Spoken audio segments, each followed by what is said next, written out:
Relative वाले से start कर रहे हैं, जो कल डिस्कस किया था रिलेटिव वाली क्लास, तो उसी क्लास को ना और आगे कंटिन्यू करेंगे, रिलेटिव वाली क्लास को भी आगे।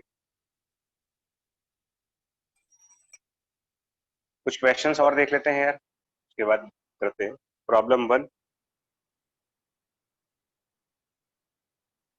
उसमें ये कहना है प्रॉब्लम 1 में कि दो पार्टिकल्स हैं, मतलब मैं वर्ड्स में लिखूंगा इसको यार। Two particles A and B, they start together, start at the same time,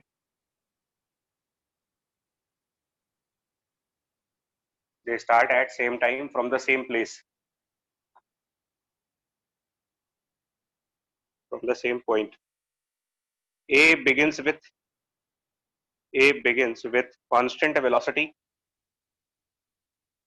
capital small u, and B start from rest with constant acceleration small a. ये क्वेश्चन है, constant acceleration small a. Find part 1, separation between A and B. Separation between A and B as a function of time.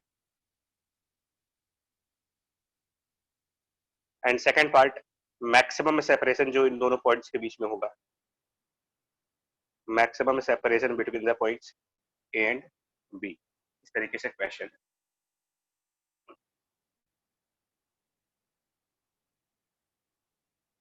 ठीक है, देखो तो जब दो points move करेंगे ना यार, ए और बी, क्वेश्चन के हिसाब से ए पॉइंट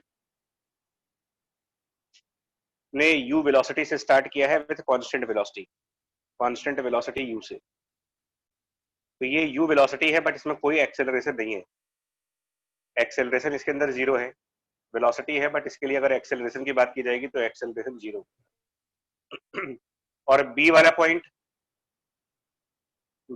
पॉइंट वो उसी प्लेस से स्टार्ट होता है, लेकिन उसके अंदर इनिशियल वेलोसिटी जीरो है और एक्सेलरेशन उसके लिए ए दे रखा है आपको, उसमें एक्सेलरेशन एग्जिस्ट कर रहा है, तो वो एक्सेलरेशन की वैल्यू ए है। लगाओ इसमें कल वाला कंसेप्ट, इनमें से किसी एक को रेस्ट पर कंसीडर कर लेते हैं, इसमें से किसी एक को रेस्ट पर कंसीडर करो। तो हम एक काम करते हैं, हम लोग बी को कंसीडर करते हैं कि वो रेस्ट पर है, बी कंसीडर एट रेस्ट। अब बताओ ऑब्जेक्ट ए के लिए फिर क्या करना पड़ेगा आपको कंसीडर एट रेस्ट करने के लिए? लास्ट क्लास में जो डिस्कस किया गया था उसके हिसाब से ऑब्जेक्ट ए के साथ हम क्या एडजस्टमेंट करें, मतलब जो प्रोसेस था वो ये प्रीवियस क्लास में प्रोसेस कि जिसको आप रेस्ट पर कंसीडर करना चाहते हो, मतलब आउट ऑफ 2 पॉइंट, हाँ शहर ठीक है, out of 2 points you can consider any one particle at rest by superimposing its opposite velocity and opposite acceleration to the other particle. दो में से किसी एक को आप कंसिडर कर सकते हो रेस्ट पे, बट उसके लिए जिसको हम रेस्ट पे कंसिडर करेंगे उसकी वेलोसिटी का अपोजिट और उसकी एक्सेलरेशन का अपोजिट दूसरे पार्टिकल में ऐड करना होगा। तो दूसरे पार्टिकल में हमारे पास वेलोसिटी u है, अब उसमें हमको b की वेलोसिटी का अपोजिट ऐड करना पड़ेगा, बट b की वेलोसिटी जीरो है, तो b की वेलोसिटी अगर जीरो है तो उसका अपोजिट ऐड करने पर भी जीरो ही आएगा, यानी ये u रहेगा। और एक्सेलरेशन में क्या करेंगे, तो b का जो एक्सेलरेशन a है इसका अपोजिट, b वाले की एक्सेलरेशन का अपोजिट a वाले के एक्सेलरेशन में ऐड करोगे, तो कुल मिलाकर के बैकवर्ड डायरेक्शन में एक्सेलरेशन आ जाएगी, इसकी एक्सेलरेशन बैकवर्ड हो जाएगी। ना बी रेस्ट पे कंसीडर हो गया, और अब ये ए वाले की इफेक्टिव वेलोसिटी है और ये ए वाले का इफेक्टिव एक्सेलरेशन है। इसको रिलेटिव वेलोसिटी और रिलेटिव एक्सेलरेशन भी कह सकते हो कि यही रिलेटिव वेलोसिटी है और यही रिलेटिव एक्सेलरेशन है। तो अब बी रेस्ट पर है, सिर्फ ए इन मोशन हुआ, अब बी को तो रेस्ट पे कंसीडर कर लिया गया, और ए इन मोशन है, ठीक है, उसकी वेलोसिटी u है और एक्सेलरेशन a है, तो उसका डिस्प्लेसमेंट अगर कैलकुलेट करोगे t टाइम बाद, the displacement of object a after time t, तो वो u इंटू टी और minus half a t square लिखना पड़ेगा बिकॉज एक्सेलरेशन अपोजिट साइड की तरफ है, minus half a t square. बस ये हो गया फर्स्ट पार्ट का आंसर, यही फर्स्ट पार्ट का आंसर है। बिकॉज अगर बी को रेस्ट पे कंसिडर कर रहे हो, ये मान के चल रहे हो कि बी रेस्ट पे है, तो बट ऑब्वियस है कि जितना डिस्प्लेसमेंट ऑब्जेक्ट ए करेगा वही बी और ए के बीच में सेपरेशन मानी जाएगी, separation between A and B as a function of time. ये हो गया u t minus half a t square. अब आपका सेकंड पार्ट है, इसकी मैक्सिमम वैल्यू क्या होगी, इस सेपरेशन की मैक्सिमम वैल्यू। तो फर्स्ट पार्ट तो आ चुका है u into t minus half a into t square. Second part, for maximum separation calculus use करेंगे, that d s upon d t zero होना चाहिए, और d s upon d t करेंगे तो वो u minus a into t आएगा equal to zero. इससे time मिल जाएगा तुम्हें u बाई ए पर, और वो फिर टाइम यहाँ पर वापस लेके जाओ, जो टाइम आएगा वो टाइम कैलकुलेट करेंगे, तो s maximum u corresponding time u by a minus half a और t square u by a का स्क्वायर, ये हो जाएगा। सिंप्लीफाई करोगे तो वो कुछ कुल मिलाकर के यू स्क्वायर डिवाइडेड बाय 2, ये इनका मैक्सिमम सेपरेशन होगा। तो ये एक आइडिया मैंने दिया है कि दो बॉडीज के बीच सेपरेशन फाइंड करने के लिए भी हम रिलेटिव वेलोसिटी को यूज करते हैं। दो बॉडीज में अगर आपको सेपरेशन निकालना हो तो रिलेटिव वेलोसिटी ज्यादा कन्वीनियंट अप्रोच है, फास्टर अप्रोच है। और एग्जांपल दिखाते हैं इसका भी। अब जैसे सेकंड प्रॉब्लम क्या है कि two particles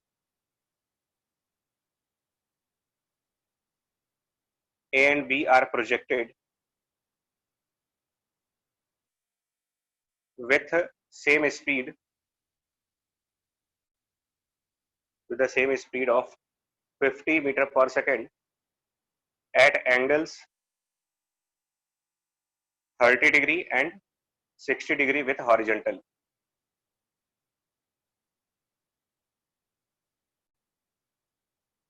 In a vertical plane, which means कि projectile motion होगा ये with a horizontal in the vertical plane, यानी कि A और B दोनों प्रोजेक्टाइल तरीके से पैराबोलिकली चलेंगे, ये क्वेश्चन में कहा जा रहा है। और एक स्ट्रेट फॉरवर्ड क्वेश्चन है कि फाइंड सेपरेशन बिटवीन,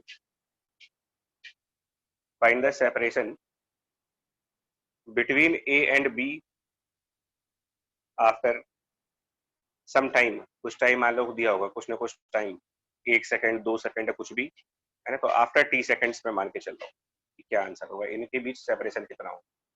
तो देखो पहला क्वेश्चन भी सेपरेशन का ही है, दूसरा क्वेश्चन भी सेपरेशन का ही है। तो इससे क्या होता है कि एक आइडिया ये लगने लगता है कि सेपरेशन वाले क्वेश्चंस, दो बॉडीज के बीच की सेपरेशन का क्वेश्चन रिलेटिव से करने में थोड़ा सा कंफर्ट रहता है और इजिली सॉल्व हो जाता है, मतलब ये है।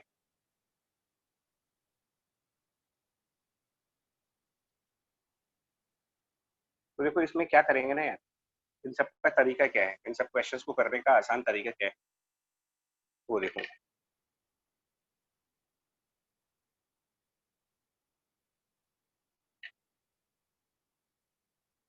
ए और बी की जो वेलोसिटीज है ना, इनको सॉल्व करने का तरीका देखो। ए की वेलोसिटी है, बी की वेलोसिटी है, तो जो ऑब्जेक्ट ए है उसकी वेलोसिटी मैं सिंबल्स में ना, अभी फिलहाल सिंबल्स में यू मान लेता हूँ, और उसका एंगल थीटा 1, उसकी वैल्यू बाद में रख देंगे, ये ए वाले की वेलोसिटी है। और उसके पास एक्सेलरेशन ड्यू टू ग्रेविटी है, उसके पास acceleration due to gravity G है। बी वाले के पास, उसके पास भी यू वेलोसिटी है, उसका एंगल थीटा 2 है, और उसके पास भी एक्सेलरेशन ड्यू टू ग्रेविटी है। अब हम क्या करेंगे, इनमें से किसी एक को रेस्ट पर कंसिडर करेंगे। तो हम क्या करने जा रहे हैं, अब देखो जो बी है उसको रेस्ट पर कंसिडर करते हैं। कंसिडर करने का मतलब कि एक्चुअली वो रेस्ट पे नहीं आएगा, हम मान के चल रहे हैं कि B is now at rest. लेकिन फिर वही मेथड है, ये काम कर लो आप, लेकिन ये काम कब कर सकते हो, जब आप बी की वेलोसिटी का अपोजिट यहां पर ऐड कर दो और बी की एक्सेलरेशन का अपोजिट इसके एक्सेलरेशन में ऐड कर दो। तो जब हम ऑब्जेक्ट ए की तरफ जाएंगे तो आप एक्सेलरेशन वाले पॉइंट पर ध्यान दो जरा। ऑब्जेक्ट ए का अपने खुद का एक्सेलरेशन जी है, खुद का, और बी को रेस्ट पर कंसिडर करने के लिए इसकी डाउनवर्ड एक्सेलरेशन का अपोजिट यानी कि अपवर्ड एक्सेलरेशन इसके साथ हमें ऐड करना पड़ेगा। तो प्लस एक अपवर्ड एक्सेलरेशन, इसको मिला करके देखा जाएगा तो ओवरऑल क्या बनेगा, ओवरऑल दैट मीन्स इन दोनों को मिला के देखा जाए तो now effective acceleration of A, effective acceleration of A obviously यहाँ पर जीरो हो जाएगा बिकॉज डाउनवर्ड जी है प्लस अपवर्ड जी है, वो कैंसिल हो जाएंगे। तो इसका मतलब ए का कोई इफेक्टिव एक्सेलरेशन नहीं है। इफेक्टिव एक्सेलरेशन मतलब रिलेटिव एक्सेलरेशन नहीं है, जिसको मैं इफेक्टिव एक्सेलरेशन कह रहा हूँ उसको हम रिलेटिव एक्सेलरेशन भी कह सकते हैं। और वेलोसिटीज की जहां तक बात आएगी, जहां तक वेलोसिटीज की बात आएगी तो एक हमारे पास u वेलोसिटी थीटा 1 पे है, उसके पहले कंपोनेंट्स कर लेते हैं। तो इस तरफ u cos थीटा 1, इस साइड u sin थीटा 1, और b को जब रेस्ट पर माना जाएगा तो इसकी वेलोसिटी का अपोजिट इसमें ऐड होगा। जब इसकी वेलोसिटी का अपोजिट यहाँ पर ऐड होगा तो हॉरिजेंटल कंपोनेंट में माइनस u cos थीटा 2 भी हो जाएगा।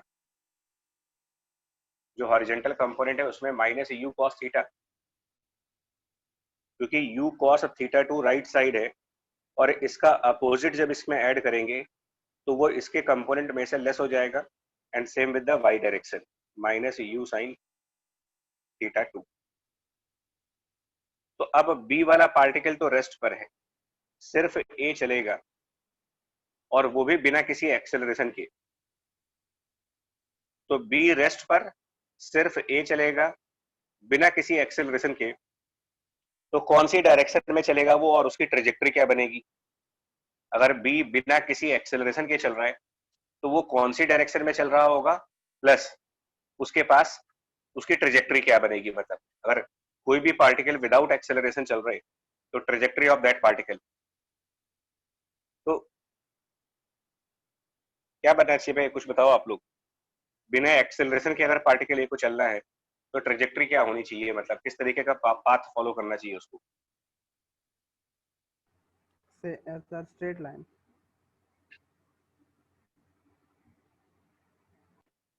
ठीक है सर, और बाकी लोग भी बताओ भाई, बाकी लोग क्या?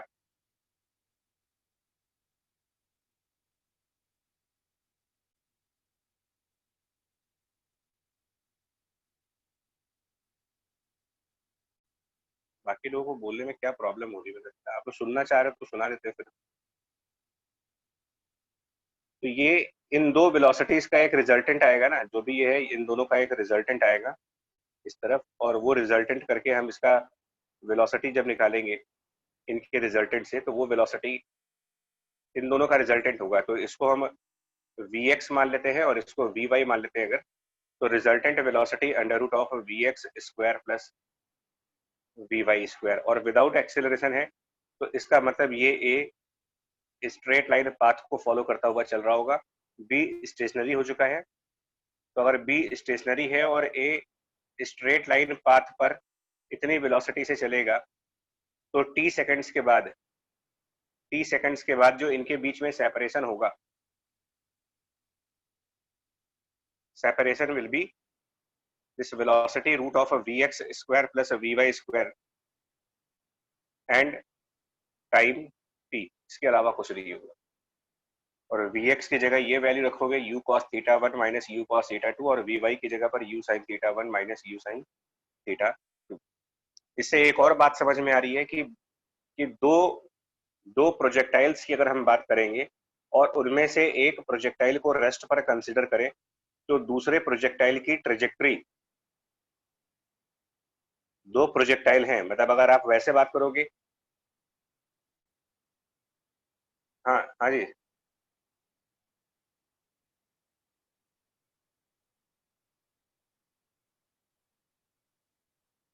सर रेंज सेम होगी, टाइम ऑफ फ्लाइट सेम नहीं होगा ना, तो दोनों उस रेंज पर एक साथ नहीं पहुंचेंगे, कोई एक पहले पहुंच जाएगा और एक बाद में पहुंचेगा।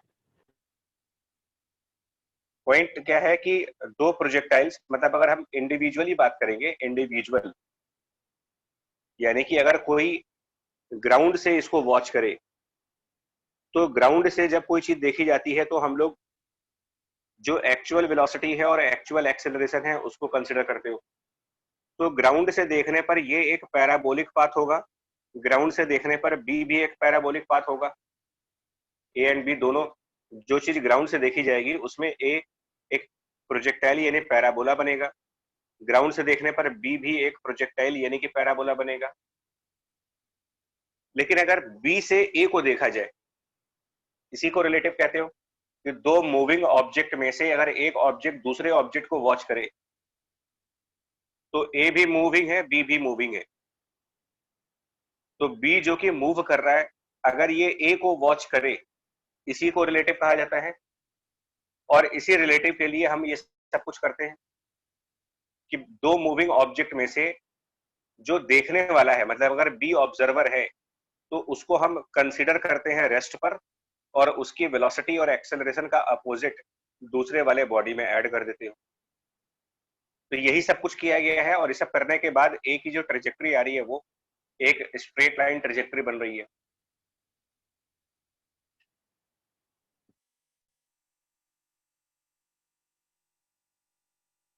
हाँ जी राघव, ग्राउंड फ्रेम से भी सॉल्व हो जाएगा, ऐसा नहीं है, ग्राउंड फ्रेम से भी सॉल्व हो जाएगा। तो इसका मतलब क्या हुआ जानते हो, कि एक यहां से एक पॉइंट लिख सकते हो, वो ये एक पॉइंट यहां से हम लोग ऐड कर सकते हैं कि अगर आप एक प्रोजेक्टाइल को दूसरे प्रोजेक्टाइल से वॉच करो, यानी motion of one projectile seen by other projectile, motion of one projectile seen by the other projectile, क्या वो पैराबोला दिखेगा? एक प्रोजेक्टाइल को दूसरे प्रोजेक्टाइल से देखने पर क्या ट्रेजेक्टरी पैराबोला आ रही है? बिल्कुल यही क्वेश्चन तो बन रहा है यहाँ पर। ये प्रोजेक्टाइल है, ये प्रोजेक्टाइल है, तो अगर हम बी से ए को वॉच करें, मतलब कि बी को रेस्ट पे कंसीडर कर लें,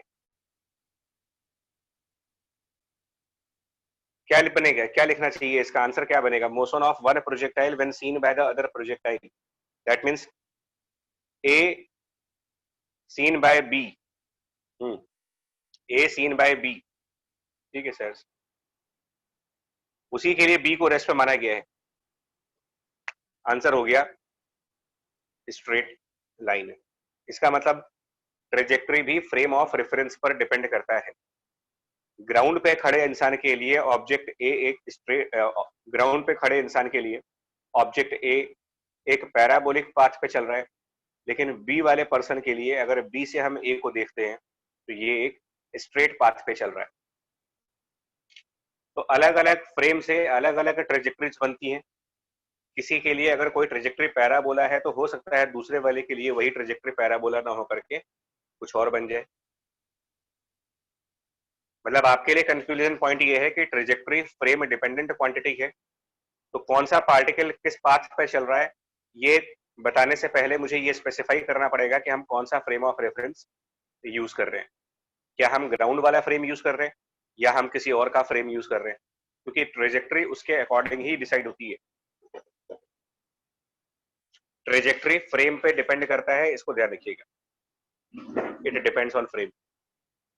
और प्रोजेक्टाइल के केस में एक प्रोजेक्टाइल से दूसरे प्रोजेक्टाइल को जब भी वॉच करोगे, वन प्रोजेक्टाइल है ना, and watched bye the other projectile, तो उसका आंसर फिक्स्ड है कि वो हमेशा स्ट्रेट लाइन केस बनेगा।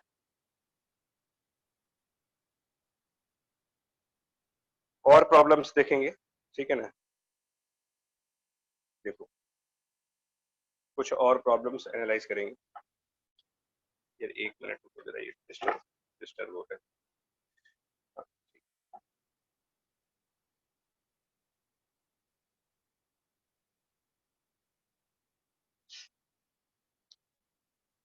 अब देखो जैसे क्या है,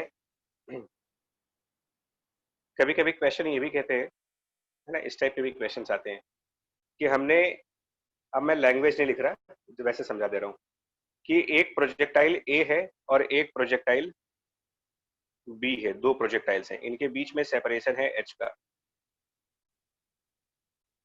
ठीक है, जो ए है इसको हम लोगों ने प्रोजेक्ट किया, ए को प्रोजेक्ट किया u1 स्पीड से θ1 एंगल पर, और बी को प्रोजेक्ट किया u2 स्पीड से हॉरिजॉन्टल डायरेक्शन में। ये हॉरिजॉन्टली प्रोजेक्ट किया जा रहा है, ये एंगल पर प्रोजेक्ट किया जा रहा है, और ये सब कुछ वर्टिकल प्लेन में है, मींस ग्रेविटी की प्रेजेंस में। तो ग्रेविटी की प्रेजेंस में दो ऑब्जेक्ट्स जिनके बीच h हाइट का डिफरेंस है, उसमें से एक को हॉरिजॉन्टल थ्रो किया जा रहा है और एक को किसी एंगल पर थ्रो किया जा रहा है। इंडिविजुअली ये भी एक पैराबोलिक पाथ फॉलो करेगा, इंडिविजुअली ये एक पैराबोलिक पाथ पे चलेगा, इंडिविजुअली ये भी एक पैराबोलिक पाथ पर मूव करेगी। क्वेश्चन कह रहा है कंडीशंस बतानी है आपको, इसमें क्या कंडीशंस होनी चाहिए for A and B to collide in air. ये एयर में कोलाइड करें उसके लिए क्या कंडीशंस होनी चाहिए, ये ए और बी हवा में कोलाइड कर जाएं, एक दूसरे से कोलाइड कर जाएं, उसके लिए नेसेसरी कंडीशंस क्या बननी चाहिए आपको।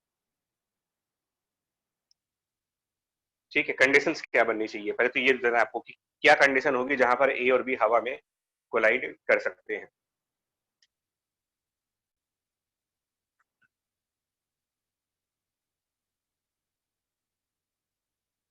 तो देखो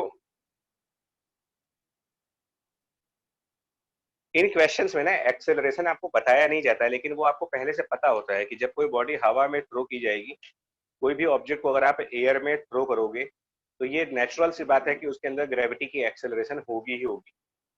तो ये नेचुरल एक्सेलरेशन है, acceleration due to gravity nature की वजह से है, तो वो बताया नहीं जाएगा आपको। दैट मीन्स इसके अंदर ग्रेविटी की एक्सेलरेशन है, मुझे पता है, और इसके अंदर भी ग्रेविटी की एक्सेलरेशन है, ये मुझे पता है, ये बताया नहीं जाएगा, जरूरत भी नहीं बताने की। ठीक है, अब हम लोग सिंपल तरीका क्या लगा सकते हैं ना, इनमें से किसी एक को रेस्ट पर मान लेते हैं, किसी एक को। तो मैं क्या करता हूं, बी को रेस्ट पर कंसिडर करता हूं, लेकिन इसके लिए कुछ करना पड़ता है, एक को रेस्ट पर कंसिडर करने के लिए कुछ ना कुछ करना पड़ता है, और वो क्या करना पड़ेगा, जिसको आपने कंसिडर किया रेस्ट पे, उसके अंदर जो वेलोसिटी है उसका अपोजिट दूसरे वाले पार्टिकल में ऐड करो। तो इस पार्टिकल की हॉरिजॉन्टल वेलोसिटी है u1 cos θ1 और वर्टिकल वेलोसिटी है u1 sin θ1। क्योंकि हमने b को रेस्ट पर माना था, तो इसकी जो वेलोसिटी u2 है उसका अपोजिट a वाले में ऐड होगा।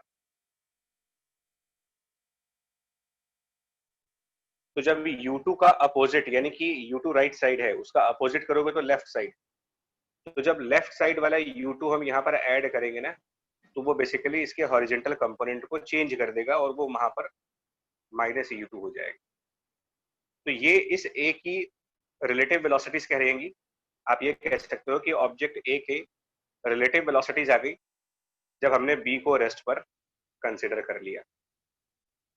और एक्सेलरेशन में क्या होगा, सेम चीज अगर मुझे एक्सेलरेशन में देखनी हो तो क्या होगा, ए का एक्सेलरेशन है जी, क्योंकि बी को रेस्ट पर माना है, तो इसका एक्सेलरेशन जी है। अब उसमें प्लस करोगे आप, क्या क्या प्लस करोगे, तो बी की एक्सेलरेशन का अपोजिट यानी कि डाउनवर्ड है, अपोजिट अपवर्ड हुआ, तो अपवर्ड जी ऐड किया मैंने, दैट मीन्स कि टोटल एक्सेलरेशन 0 हो गया। तो अब आप ये कह सकते हो कि ऑब्जेक्ट ए में कोई एक्सेलरेशन नहीं है, नो एक्सेलरेशन, नो इफेक्टिव यानी कि रिलेटिव एक्सेलरेशन। इफेक्टिव मतलब कह सकते हो रिलेटिव, कि ए और बी के बीच में कोई रिलेटिव एक्सेलरेशन नहीं है। ठीक है, तो ऐसे में तो ए एक स्ट्रेट पाथ पे चलेगा, बिना एक्सेलरेशन वाला पार्टिकल तो स्ट्रेट लाइन पे ही चल सकता है। तो वो स्ट्रेट लाइन किस तरफ होनी चाहिए, ताकि आप एक स्टेशनरी पार्टिकल से कोलाइड कर जाओ जाकर के। भाई जब एक्सेलरेशन नहीं है तो ये मुझे कंफर्म हो गया कि object A straight line path को फॉलो करेगा, और अगर ये स्ट्रेट लाइन पाथ फॉलो हो रहा है, अगर ये स्ट्रेट लाइन पाथ फॉलो किया जा रहा है, तो वो स्ट्रेट लाइन किस तरफ होनी चाहिए ताकि हम बी से जाकर के कोलाइड करें, और B now consider at rest है, B is now considered at rest. तो एक स्टेशनरी पार्टिकल से कोलाइड करने के लिए इस ए को किस तरफ चलना चाहिए, कौन सा डायरेक्शन होना चाहिए जिधर से जिस साइड पे जा करके ये इस रेस्ट वाले पार्टिकल बी से कोलाइड करेगा। तो उसका आंसर हुआ, इसका एक ही पॉसिबिलिटी है कि अगर आप एक स्टेशनरी पार्टिकल से कोलाइड करना चाहते हो तो आपको उसकी तरफ जाना पड़ेगा, यानी A has to travel towards B, otherwise collision होगी नहीं। और अगर ए को बी की तरफ जाना है, अगर ए को बी की तरफ जाना है यानी कि वाई डायरेक्शन में जाना है, ए को बी की तरफ जाना है यानी कि वाई डायरेक्शन में जाना है, तो वाई डायरेक्शन में तब जा सकते हो जब ये एक्स डायरेक्शन वाली वेलोसिटी, वेलोसिटी का एक्स वाला कंपोनेंट ये जीरो हो जाए, क्योंकि अगर वेलोसिटी का कंपोनेंट एक्स डायरेक्शन में होगा तो रिजल्टेंट वेलोसिटी बी की तरफ ना होकर के किसी एंगल पर हो जाएगी, और जब किसी एंगल पर मूव करेंगे तो हम लोग बी को टच नहीं कर पाएंगे, बी को कोलाइड नहीं कर पाएंगे। तो इस वजह से इस क्वेश्चन का सीधा सीधा आंसर ये हो गया कि जो कंडीशंस है वो ये है कि u1 cos θ1 minus u2 must be 0, ये आपकी कंडीशन।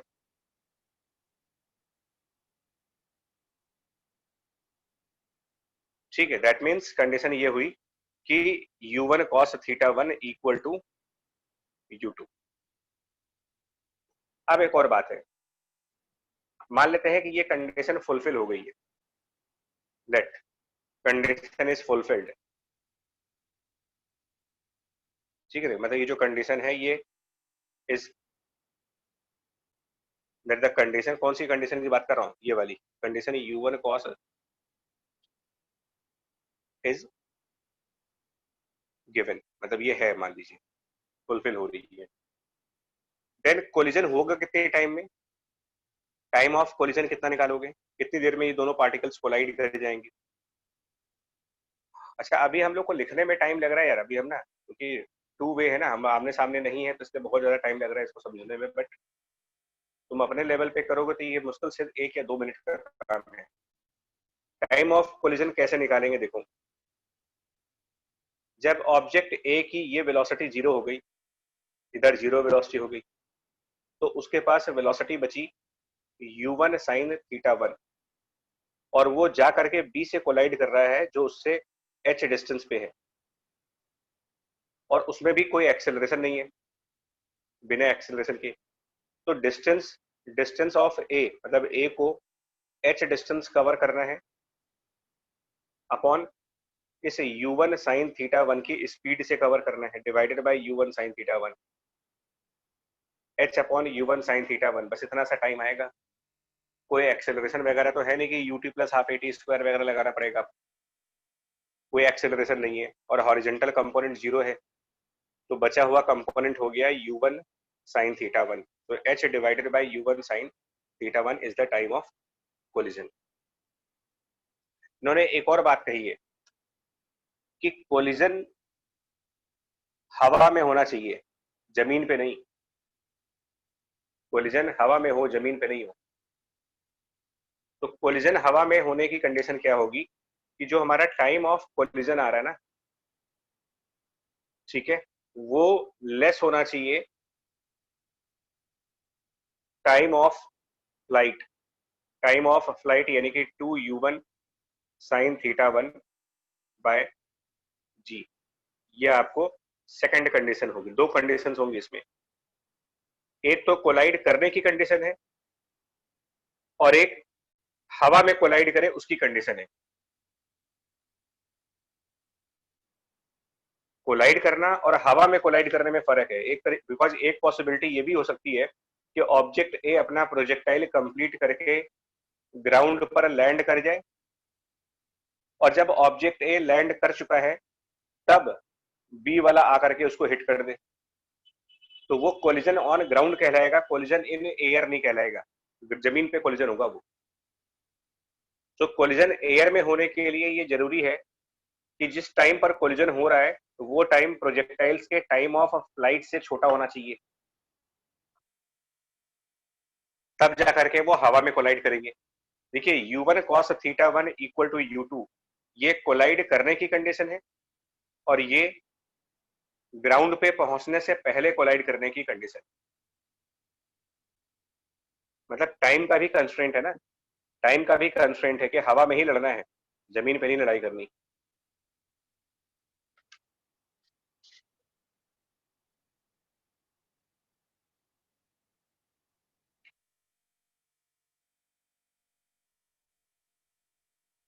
ठीक है जी, ठीक है।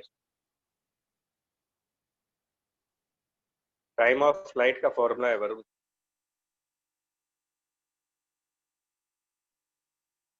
और क्वेश्चन दिखाते हैं, मतलब ये कुछ प्रैक्टिस करके तुमको समझ में आ जाएगा रिलेटिव को कैसे यूज किया जाता है, तो प्रैक्टिस करके देख लो, 3-4 क्वेश्चन और कराते हुए। नाउ क्वेश्चन क्या है,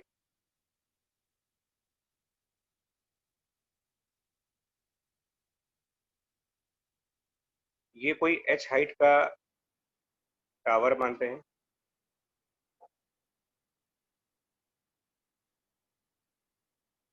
ठीक है, और यहाँ से हम लोगों ने क्या किया है, मतलब एक प्लेटफॉर्म है, टावर है, वहां पर एक प्लेटफॉर्म है,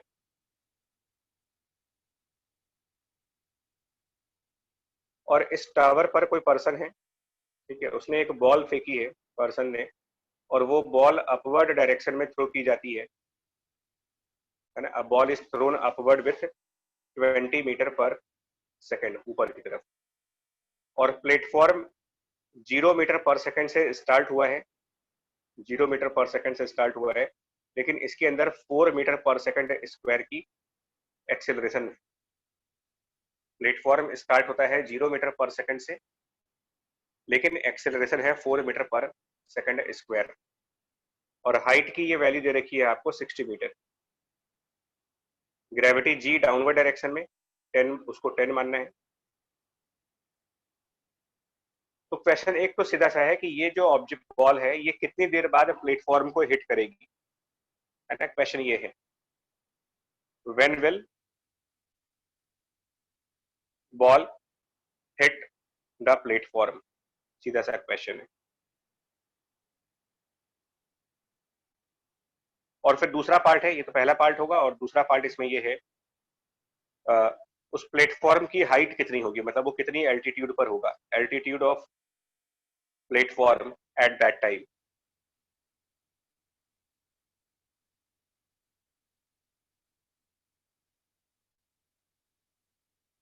कितना होगा उस टाइम पर, उस प्लेटफॉर्म का एल्टीट्यूड कितना होगा, कितनी हाइट पर होगा, ये दो क्वेश्चन।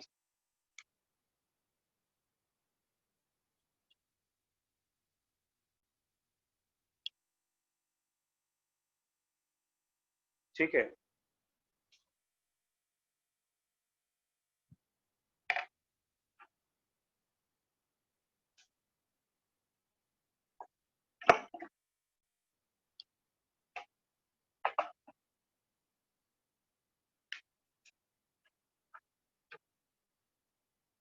तो देखो इसमें क्या करें,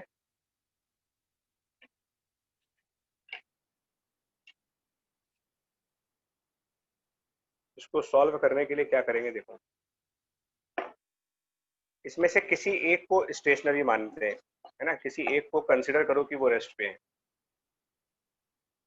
तो मैं जो ये प्लेटफॉर्म है ना, इसको रेस्ट पर मान लेता हूं कि दिस प्लेटफॉर्म, कंसिडर करते हैं, मतलब कंसिडर प्लेटफॉर्म एट रेस्ट।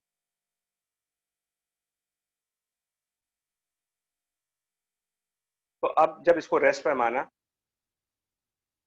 तो जो ये ऑब्जेक्ट बॉल है उसकी वेलोसिटी वगैरह क्या बनेगी, बस क्वेश्चन अब खत्म हो जाता है, इतना करने के बाद ये क्वेश्चन खत्म हो जाएगा। ठीक है, लेकिन अब हम पूरा स्टेप नहीं लिखेंगे, अब डायरेक्ट करेंगे। प्लेटफॉर्म की वेलोसिटी 0 मीटर पर सेकंड है, तो उसका अपोजिट भी 0 मीटर पर सेकंड होगा, तो 20 में जब उसको ऐड करेंगे तो इसकी वेलोसिटी हुई 20 मीटर पर सेकंड। एक्सेलरेशन में जो बॉल है उसकी डाउनवर्ड एक्सेलरेशन, बॉल की downward acceleration 10 meter per second square gravity की वजह से, और प्लेटफॉर्म का 4 मीटर पर सेकंड स्क्वायर ऊपर है। कंसीडर एट रेस्ट करते वक्त इस अपवर्ड 4 का रिवर्स करो, यानी कि डाउनवर्ड 4, और वो डाउनवर्ड 4 इस बॉल में जब ऐड हो जाएगा तो इसकी एक्सेलरेशन बन जाएगी 14 मीटर पर सेकंड स्क्वायर। इसकी acceleration 14 metre per second square. अब खत्म हो गया क्वेश्चन। तो अब अगर ये बॉल ऊपर जाएगी और वापस आकर के, क्योंकि प्लेटफॉर्म को तो रेस्ट पर मान चुके हो, इसको हिट करेगी और ये हाइट 60 मीटर की थी, तो अब आप इक्वेशन ऑफ मोशन लगाओ। डिस्प्लेसमेंट स्टार्टिंग पॉइंट से 60 मीटर नीचे चले गए तो डिस्प्लेसमेंट लिखेंगे -60 साइन कन्वेंशन के हिसाब से, ऊपर की side positive, downward side negative convention के हिसाब से। Initial velocity 20 into time T, acceleration 14 का रखेंगे, माइनस में रखेंगे तो -12 14 टी स्क्वायर, दैट्स ऑल। इसको सॉल्व कर लीजिए, टाइम की वैल्यू मिल जाएगी। लेकिन ग्रेजुअली ये चीज फास्ट होती जाएगी। बिगिनिंग में तो ऐसा लगता है, लेकिन धीरे धीरे क्या होता है रिलेटिव में कि दो में से एक को रेस्ट पर मान लीजिए और दूसरे वाले को आसानी से सॉल्व कर लो। बट ऐसा मत करना कि रेस्ट पर भी मान लिया और इसके एक्सेलरेशन को फिर से 10 मीटर पर सेकंड स्क्वायर कर दिया, क्योंकि रेस्ट पर मानते वक्त इसकी जो पैरामीटर्स थी वेलोसिटी और एक्सेलरेशन, उनके अपोजिट को यहाँ पर ऐड करना होगा, उसके बाद रेस्ट पर मान सकते हो। मतलब ऐसा ना करो कि आपने रेस्ट पर भी कर दिया और यहाँ कुछ चेंज किया नहीं, तो क्वेश्चन फिर गलत हो गया। अब इससे फर्स्ट पार्ट का आंसर आएगा, जो भी तुम्हारा टाइम है वो फर्स्ट पार्ट का यहाँ से हम मानते हैं कि सॉल्व होगा। अब सेकंड पार्ट के लिए क्या करेंगे, प्लेटफॉर्म कितनी हाइट पर चला गया होगा, तो वाई ऑफ द प्लेटफॉर्म, उसका एल्टीट्यूड निकालना है। तो एक बात समझना, प्लेटफॉर्म को आप रेस्ट पर कंसीडर कर रहे हो, मान के चल रहे हो, वो रियलिटी नहीं है। कंसीडर करना और एक्चुअल में फर्क है। तो एक्चुअल में तो वो प्लेटफॉर्म 0 मीटर पर सेकंड से स्टार्ट होकर के और 4 मीटर पर सेकंड स्क्वायर से चल रहा है, तो वो कितनी हाइट पर चला जाएगा उसके लिए ut plus half at square. तो इनिशियल वेलोसिटी उस प्लेटफॉर्म का into T plus half A of platform into t square, तो ये 0 हो जाएगा प्लस हाफ 4 और टी स्क्वायर। अब टी यहाँ जो फर्स्ट पार्ट में आएगा वो यूज करेंगे, फर्स्ट पार्ट से जो भी टी की वैल्यू बनेगी उसको यहाँ पर यूज करोगे, तो ये सॉल्व हो जाएगा।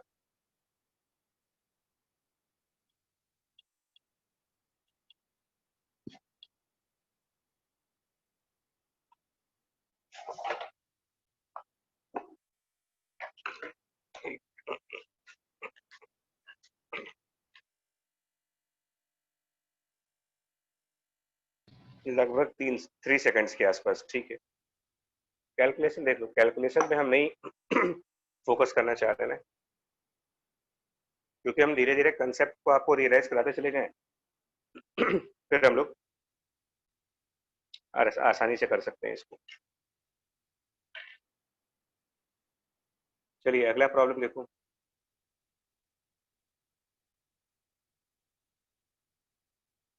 अगला क्वेश्चन क्या है, ध्यान से देखना, ठीक है। नेक्स्ट क्वेश्चन और ध्यान से, वो ये कह रहे हैं कि एक बहुत बड़ी सी प्लेटफॉर्म मानते हैं, प्लेटफॉर्म, बड़ा प्लेटफॉर्म है,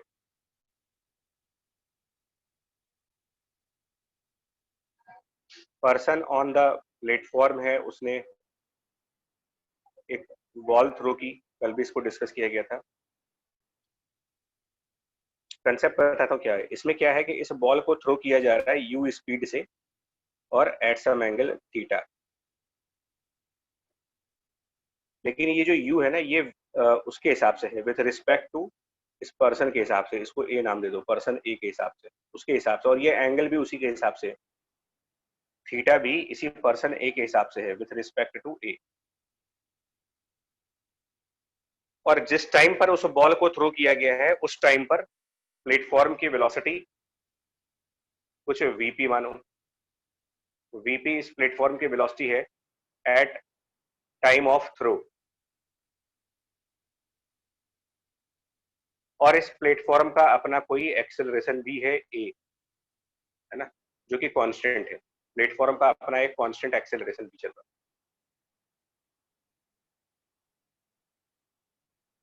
ठीक है, और काफी ये लॉन्ग है, मतलब इसकी लेंथ बहुत ज्यादा है, मतलब कि ये प्रोजेक्टाइल वापस इसी पर आएगा, ये प्रोजेक्टाइल वापस इसी प्लेटफॉर्म पर आएगा। पर्सन की हाइट नेग्लेक्ट करनी है, पर्सन की हाइट को नेग्लेक्ट करना है, मतलब ये मान के चलना है कि ये बॉल प्लेटफॉर्म से ही स्टार्ट हो रही है, क्योंकि वापस वो प्लेटफॉर्म पर ही गिरेगी जा करके वापस प्लेटफॉर्म पर ही गिरेगी। तो neglect person, neglect height of person,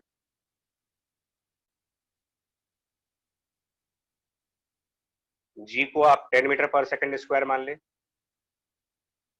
ठीक है, और निकालने के लिए ये है find part 1, time of flight capital T कितना होगा, टाइम ऑफ फ्लाइट कितनी देर बाद वापस आएगा, प्लस रेंज कितनी होगी इसकी, seen by range, seen by a. और इसी के साथ एक और पर्सन है ग्राउंड के ऊपर बी, स्टेशनरी पर्सन, रेस्ट पे है वो।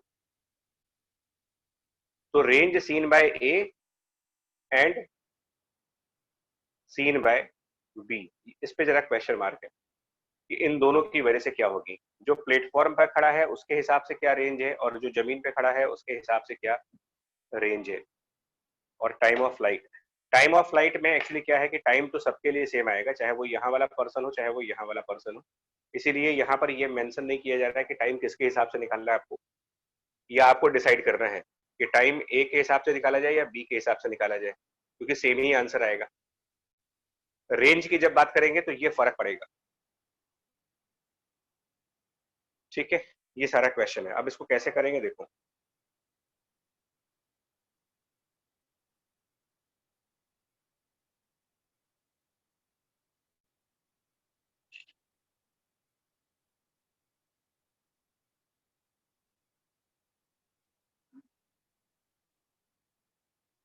न्यूमेरिकल वैल्यूज के लिए क्या करते हैं ना, कुछ हम लोग न्यूमेरिकल वैल्यूज लेते ज्यादा अच्छा है, न्यूमेरिकल वैल्यू चूज कर लेते हैं,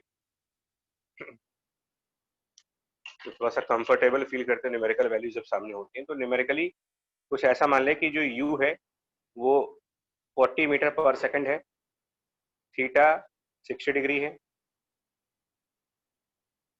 ठीक है, और ये जो वेलोसिटी ऑफ प्लेटफॉर्म है ये 10 मीटर पर सेकंड है, और acceleration of platform A 5 metre per second square है। न्यूमेरिकल वैल्यूज दे दो, ज्यादा अच्छा होगा।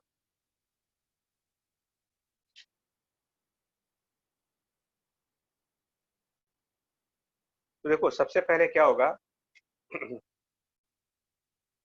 फ्रेम किसको चूज करेंगे। देखो, तो अगर हम फ्रेम ए को चूज करते हैं, फ्रेम ए को यानी कि प्लेटफॉर्म को, तो मुझे आप ये बताओ कि इस जो ऑब्जेक्ट है, जो बॉल है, उसकी जो वेलोसिटीज है, कंपोनेंट तो करेंगे यू कॉस थीटा और यू साइन थीटा,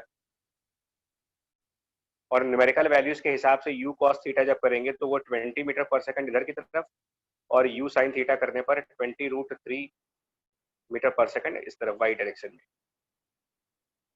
क्या इन वेलोसिटीज में कुछ और एडजस्टमेंट की जरूरत है, या बस इसको आगे लेकर के कंटिन्यू करेंगे। क्या इन वेलोसिटीज में कुछ प्लस माइनस करना पड़ेगा, या ये फाइनल वेलोसिटी है जिसको लेकर के न्यूमेरिकल सॉल्व करोगे। सर टाइम अगर हम रिलेटिव नहीं फ्रेम होगा ए तो का उसमें यूज सॉल्व कर कर रहे हैं, सकते हैं।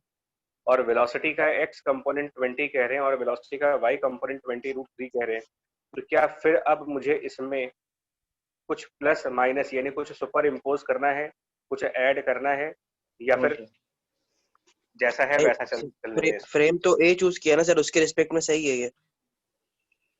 कैसे क्या करें, फिर से बोलें, कुछ आवाज नहीं आई। फ्रेम ए चूज किया है वो जो पर्सन ने, तो फिर उसके हिसाब से ही सर रिलेटिव थी यू, तो उसमें चेंज करने की जरूरत ही नहीं। हाँ, मतलब उसके हिसाब से कुछ नहीं करना है ना मुझे यहाँ पर। क्योंकि ये जो वेलोसिटी है ये तो उसी के फ्रेम के दी हुई है मुझे, तो और कुछ करने की जरूरत तो है नहीं इसमें। अच्छा, अब बात करिए जरा एक्सेलरेशन की। बॉल का एक्सेलरेशन डाउनवर्ड डायरेक्शन में 10 मीटर पर सेकंड स्क्वायर है। और ये कहां से मालूम चला कि 10 मीटर पर सेकंड स्क्वायर इसकी एक्सेलरेशन है? पिछली क्लास में भी आपसे कहा था कि एक्सेलरेशन किसी का भी पता लगाओगे तो एक्सेलरेशन का पता लगाने के लिए न्यूटन लॉ का कंसेप्ट लगाया जाता है। तो ये 10 मीटर पर सेकंड स्क्वायर अगर जो हम लोग कहते हैं कि कोई बॉल एयर में होती है तो उसका acceleration 10 meter per second square है, ये आता है न्यूटन लॉ के हिसाब से, क्योंकि फोर्स m इंटू जी के बराबर है, force equal to M G, और फोर्स को मास से डिवाइड करके आपका ये आंसर आता है। तो जो एक्सेलरेशन है न्यूटन लॉ से आ रही है वो कौन सी फ्रेम के लिए होगा फिर? क्योंकि न्यूटन लॉ, हाँ न्यूटन लॉ इनर्शियल फ्रेम्स में ही काम करता है। तो क्योंकि ये न्यूटन लॉ से कैलकुलेट हो रहा है और न्यूटन लॉ इनर्शियल फ्रेम के लिए होता है, यानी ग्राउंड फ्रेम के लिए होता है, तो इसका मतलब ये 10 तो ग्राउंड फ्रेम से है, लेकिन हम यहाँ पर फ्रेम ए का यूज कर रहे हैं। तो अब एक्सेलरेशन में आप चेंजेस करो। कुल मिलाकर के क्या करना है, जिस फ्रेम को आपने चूज किया है सब कुछ उसके अकॉर्डिंग करना पड़ता है।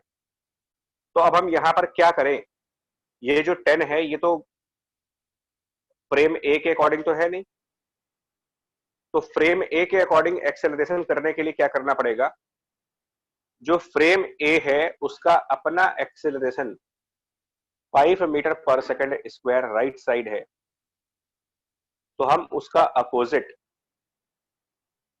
यहां पर सुपर इंपोज करेंगे, यानी कि लेफ्ट साइड पर आप एक काम करो, 5 metre per second square super impose कर दो।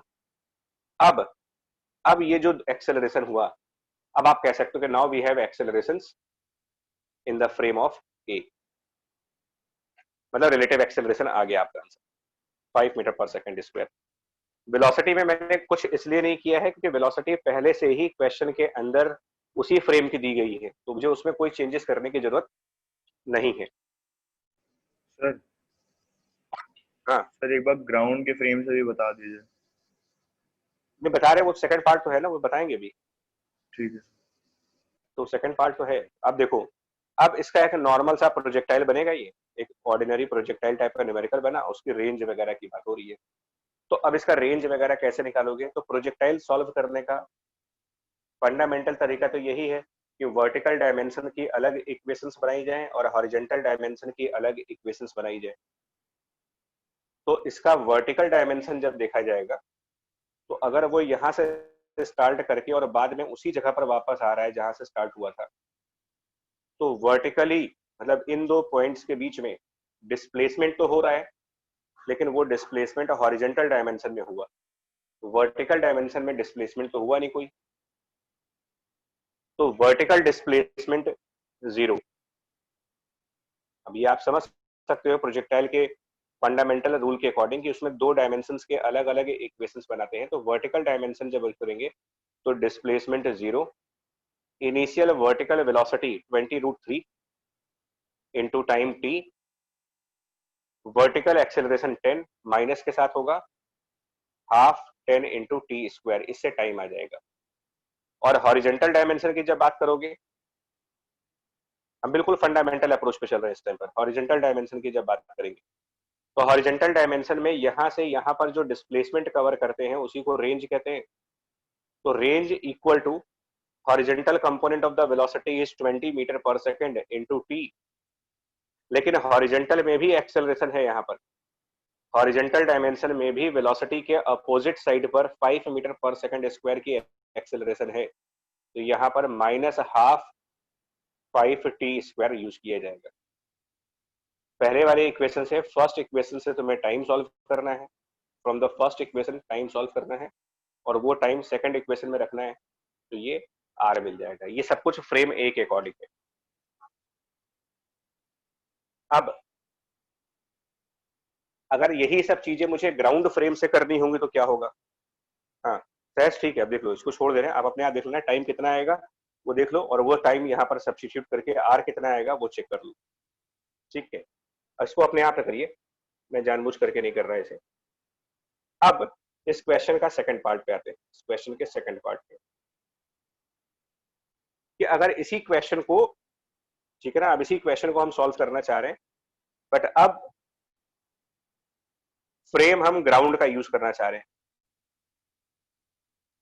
तो क्या क्या लगाना पड़ेगा और क्या चेंजेस करने पड़ेंगे, देखिए क्या कुछ करेक्शंस होंगी या फिर क्या करना चाहिए, है ना, थोड़ा सा कूल माइंड से देखना है इसको। सबसे पहले जो इस बॉल की बात करेंगे तो उसका एक्सेलरेशन, सबसे पहले acceleration 10 meter per second square, क्या इसमें कोई चेंजेस करें? एक एक करके आंसर देते हैं। ये जो एक्सेलरेशन लिखा है, क्या इसमें अब कुछ और नो करने सर, की जरूरत है कि इसको नो फाइनल सर। एक्सेलरेशन मान ले? फाइनल है ये, ठीक जी है। सर। हाँ, क्योंकि ये ग्राउंड फ्रेम की एक्सेलरेशन होती है, gravity is the acceleration by the ground frame. Yes sir. हाँ, तो इसमें आप फाइनल, आप वेलोसिटी की तरफ आओ, स्टेप बाय स्टेप चलना होता है। वेलोसिटी में जो इधर की तरफ वेलोसिटी है 20 मीटर पर सेकेंड, और इधर की तरफ जो वेलोसिटी है 20√3 मीटर पर सेकेंड, ये तो सही नहीं है ना, क्योंकि ये तो फिर पर्सन ए के फ्रेम में थी, ये ग्राउंड फ्रेम नहीं है। तो अब क्या करें इसमें, कुछ प्लस करें या कुछ माइनस करें, क्या करें सर इसमें? वी लेट ध्यान कर से सकते देखना हैं है। पहले, वी लेट करके फिर उसमें सर जैसे रिलेटिव का कॉन्सेप्ट लगा के पूरा कर देंगे। हाँ सर हाँ, 20 रिलेटिव ही माइनस लगाएंगे 3 तो। कर देंगे। नहीं बच्चा, 20 एक तो माइनस ध्यान दो ना, 3। ये देखो, सुनो सुनो मेरी बात सुनो, ये जो 20 मीटर पर सर सेकंड है, वीपी को ये उल्टे डायरेक्शन में कर देंगे। नहीं, यही पे कंफ्यूजन है। 20 meter per second with respect to ए है, इसका मतलब जानते हो क्या है, कि ए को स्टेशनरी मान करके 20 आया है, और विथ रिस्पेक्ट टू ए का मतलब जानते हो क्या है, कि ए की वेलोसिटी का अपोजिट ऐड करने के बाद 20 है ये विथ रिस्पेक्ट टू ए दिया हुआ है ना, रिलेटिव दिया हुआ है तुम्हें।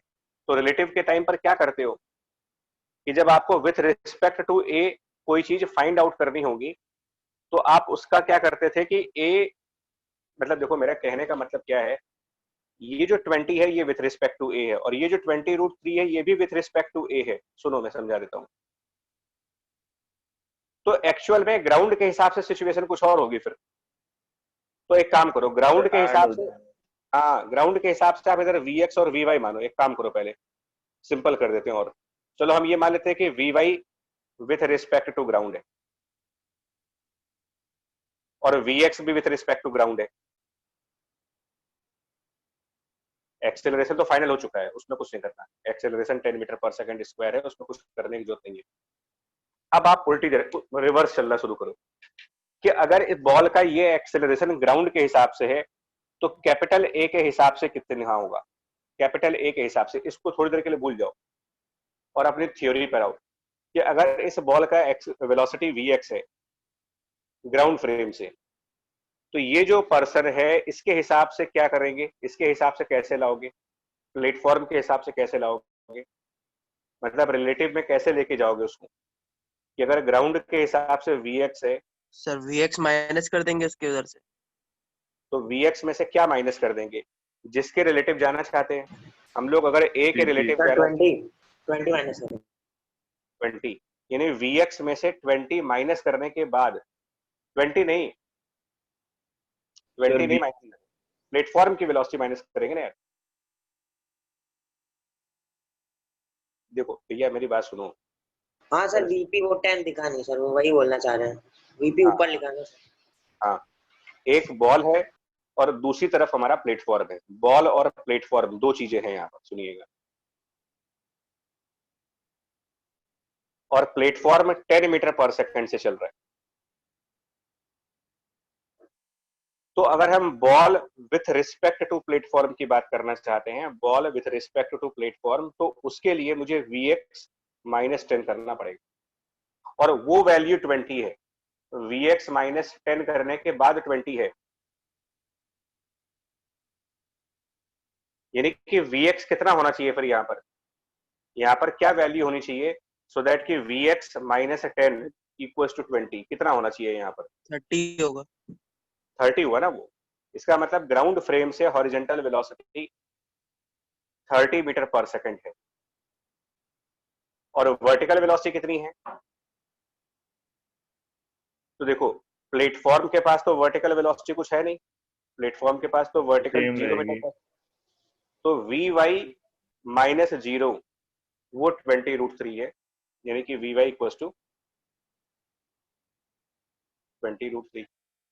अब इस बॉल के ग्राउंड के हिसाब से सब कुछ कैलकुलेट हो गया कि ग्राउंड के हिसाब से हॉरिजेंटल वेलोसिटी 30 है, ग्राउंड के हिसाब से वर्टिकल वेलोसिटी 20√3 है, और ग्राउंड के हिसाब से वर्टिकल एक्सेलरेशन डाउनवर्ड डायरेक्शन में 10 मीटर पर सेकंड स्क्वायर है। ग्राउंड के हिसाब से कोई हॉरिजेंटल एक्सेलरेशन नहीं आएगी। तो अब जब ये प्रोजेक्टाइल करेगा तो क्या आंसर बनना चाहिए? अब अगर ये ग्राउंड के हिसाब से इसका प्रोजेक्टाइल आप देखोगे तो उसकी इक्वेशंस क्या बनाओगे? वर्टिकल डायमेंशन की इक्वेशन में क्या यहाँ पर कोई चेंजेस आएंगे? देखो जरा सोच के देखो। ग्राउंड फ्रेम के हिसाब से vertical velocity no sir. 20√3 into T, vertical acceleration 10। तो वर्टिकल डायमेंशन की इक्वेशन तो हर तरफ से एक ही आएगी, यहाँ पर भी वही आएगी, लेकिन हॉरिजेंटल डायमेंशन की इक्वेशन में फर्क आएगा। क्यों फर्क आएगा? देखो, अब हॉरिजेंटल डायमेंशन वाली जब इक्वेशन लिखोगे तो उसमें आप इनिशियल वेलोसिटी की वैल्यू 30 मीटर पर सेकंड रखोगे, यहाँ पर 20 रखा गया है, लेकिन जब ग्राउंड फ्रेम यूज करा जाएगा तो हॉरिजेंटल डायमेंशन की इक्वेशन को लिखते वक्त ut plus half eighty square में जो u है वहां पर रखना पड़ेगा 30।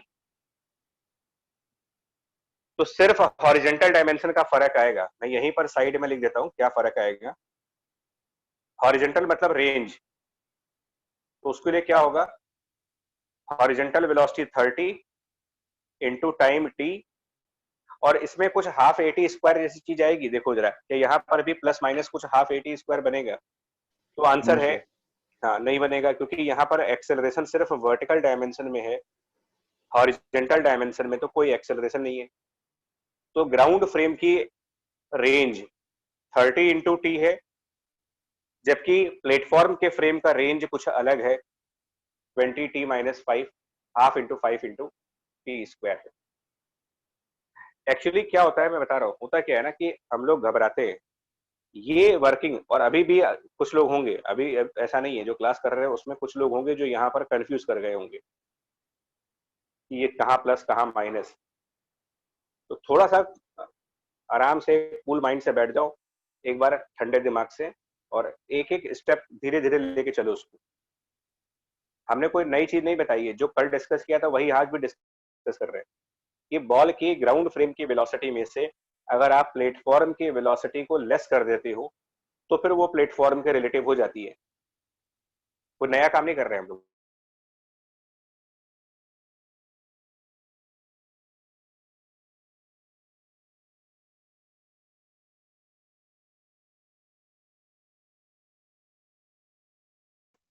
एक साथ इतनी चीजें जब आती हैं तो थोड़ा सा पजल्ड हो जाते हैं हम लोग, और हम लोग को ये लगता है कि यार क्या करें क्या करें, तब उसका लेकिन कोई रास्ता नहीं है, शॉर्टकट नहीं है कोई भी इसका। आपको ये अप्रोच फॉलो ही करनी पड़ेगी। कोई डायरेक्ट मेथड होता तो हम बता देते आपको कि ऐसे कर दो। सर पहले वाले की रेंज नेगेटिव आ रही है, दूसरे की पॉजिटिव आ रही है। तो रेंज नेगेटिव आने का मतलब वो जहां से थ्रो किया उसके पीछे चला जाएगा, आगे नहीं जाएगा। ठीक है सर। मतलब प्लेटफॉर्म पर जिस पर्सन ने फेंका है ना, प्लेटफॉर्म पे खड़े होकर के फेंका जा रहा है, तो जहां से हम फेंकेंगे, है ना, अगर नेगेटिव आ रहा है तो वो हमारे पीछे गिरेगी बॉल, हमारे आगे नहीं गिरेगी।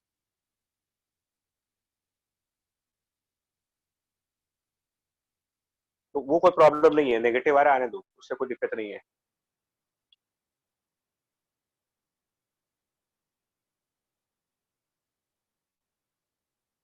अच्छा देखो ये बताओ, एक वैसा ही क्वेश्चन और देखो, और बताना क्या आंसर आएगा।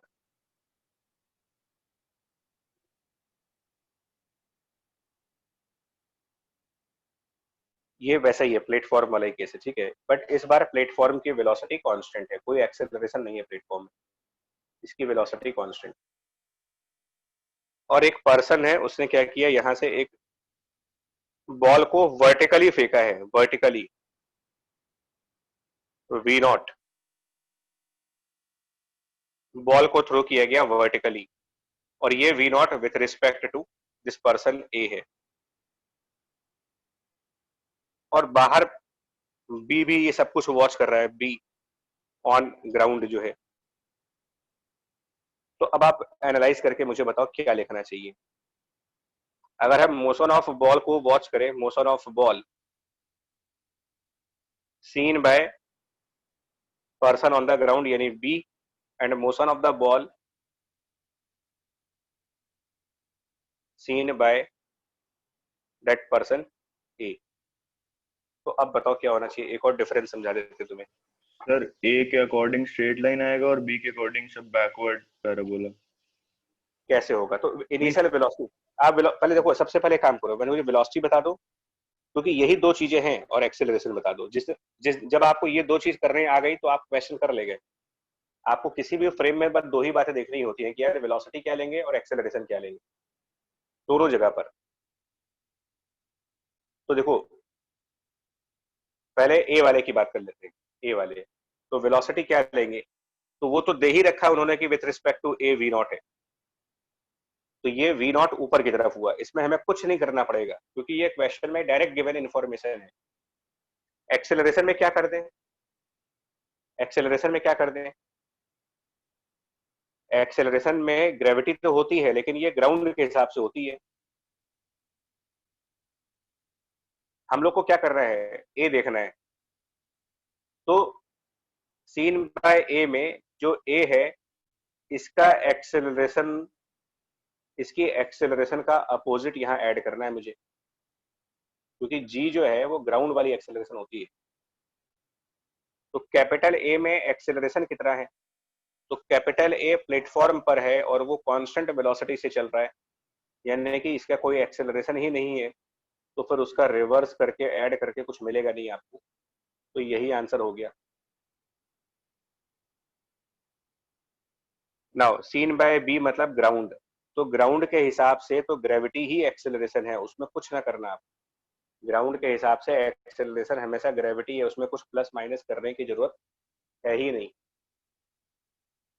वेलोसिटी के टाइम पर क्या होगा, हम ग्राउंड के हिसाब से ये मान लेते हैं कि ग्राउंड के हिसाब से यहाँ पर Vx है, मैंने माना है, लेट, और ग्राउंड के हिसाब से Vy है, लेट। अब ये Vx Vy कैसे निकालेंगे, तो उसका तरीका है, देखो Vx ग्राउंड के हिसाब से और प्लेटफॉर्म का Vp, तो रिलेटिव करने के लिए Vx माइनस Vp हो जाएगा, और Vx माइनस Vp जो रिलेटिव है हॉरिजेंटल डायमेंशन में, Vx माइनस Vp ये हॉरिजेंटल डायमेंशन में रिलेटिव हो गया, लेकिन क्वेश्चन के हिसाब से तो रिलेटिव, जो रिलेटिव वेलोसिटी है वो तो वर्टिकल है। सुनो फिर से, Vx बॉल की हॉरिजेंटल वेलोसिटी, Vp प्लेटफॉर्म की हॉरिजेंटल वेलोसिटी, तो Vx में Vp का अपोजिट ऐड करेंगे तो एक्चुअली ये Vx माइनस Vp हो जाएगा। अब ये प्लेटफॉर्म के रिलेटिव हो गया, बट प्लेटफॉर्म के रिलेटिव बॉल की हॉरिजेंटल कंपोनेंट नहीं आनी चाहिए, तो इसका मतलब है Vx माइनस Vp करने के बाद जीरो आना चाहिए, तो Vx तो हो गया Vp के बराबर। वर्टिकल डायमेंशन में, वर्टिकल डायमेंशन में बॉल की वेलोसिटी है Vy, और प्लेटफॉर्म की वर्टिकल वेलोसिटी उसमें से माइनस कर दीजिए तो रिलेटिव हो जाएगा वो माइनस जीरो, और ये V नॉट के बराबर है, इसका मतलब y कंपोनेंट V नॉट हो गया। तो ग्राउंड फ्रेम से बॉल की हॉरिजॉन्टल वेलोसिटी भी है और ग्राउंड फ्रेम से बॉल की वर्टिकल वेलोसिटी भी है, लेकिन कैपिटल ए यानी कि प्लेटफॉर्म, प्लेटफॉर्म से ना तो कोई हॉरिजॉन्टल वेलोसिटी है ना तो कोई हॉरिजॉन्टल एक्सेलरेशन है, इसका मतलब ये एक वर्टिकल पाथ बनेगा, वर्टिकल स्ट्रेट पाथ। लेकिन यहाँ पर वर्टिकल पाथ नहीं होगा क्योंकि वेलोसिटी में वर्टिकल कंपोनेंट भी है, वेलोसिटी में हॉरिजॉन्टल कंपोनेंट भी है और ग्रेविटी भी है। तो यहाँ पर जो पाथ बनेगा वो लिखा जाएगा पैराबोलिक पाथ। यही चीज मैं समझ कि फ्रेम के अकॉर्डिंग फॉरवर्ड पैराबोला बन जाएगा। तो यहाँ पैराबोला बनेगा, यहाँ पर वर्टिकल मोशन होगी यानी स्ट्रेट पाथ। यानी प्लेटफॉर्म पर खड़े हुए इंसान के लिए, पर्सन ए के लिए, ये बॉल वर्टिकली ऊपर जा करके नीचे आ जाएगी इसके हिसाब से, और बी वाले के हिसाब से बॉल वर्टिकल मोशन नहीं कर रही है, इसके हिसाब से बॉल एक पैराबोलिक पाथ को फॉलो कर रहा है। तो ये तो स्टार्टिंग में भी मैंने कहा था कि ट्रेजेक्टरी फ्रेम ऑफ रेफरेंस के अकॉर्डिंग अलग अलग आता है, किसी के लिए पैराबोला आ सकता है, किसी और के लिए स्ट्रेट लाइन आ सकता है। सर जी सर बॉल बॉल उसी पॉइंट पे गिरेगी ना जिस पर जहाँ से फेंकी गई थी? वो तो देखो यहाँ से क्या आ रहा है, motion of a ball seen by A. तो जो प्लेटफॉर्म के ऊपर खड़ा है उसके हिसाब से बॉल वर्टिकल जाके अगर वर्टिकल आएगी तो कहाँ आएगी, पर्सन के आगे गिरेगी या पर्सन के पीछे गिरेगी या फिर पर्सन के पास ही आ जाएगी? पर्सन के पास। बिल्कुल वर्टिकल मोशन हो रहा है वो।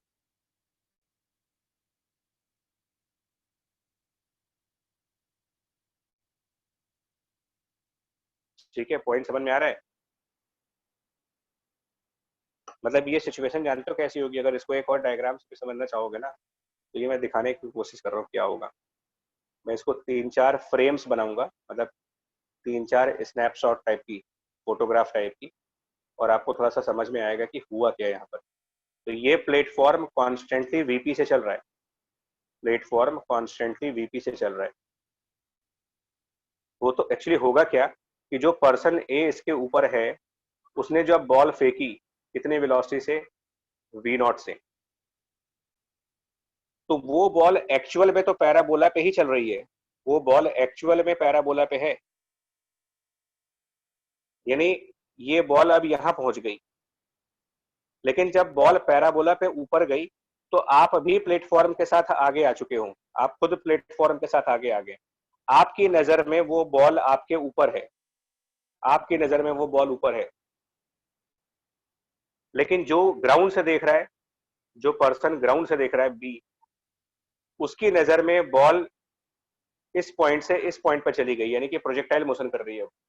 लेकिन आपको प्रोजेक्टाइल मोशन इसलिए नहीं दिख रहा है कि बॉल भी फॉरवर्ड चल रही है और आप भी फॉरवर्ड चल रहे हो,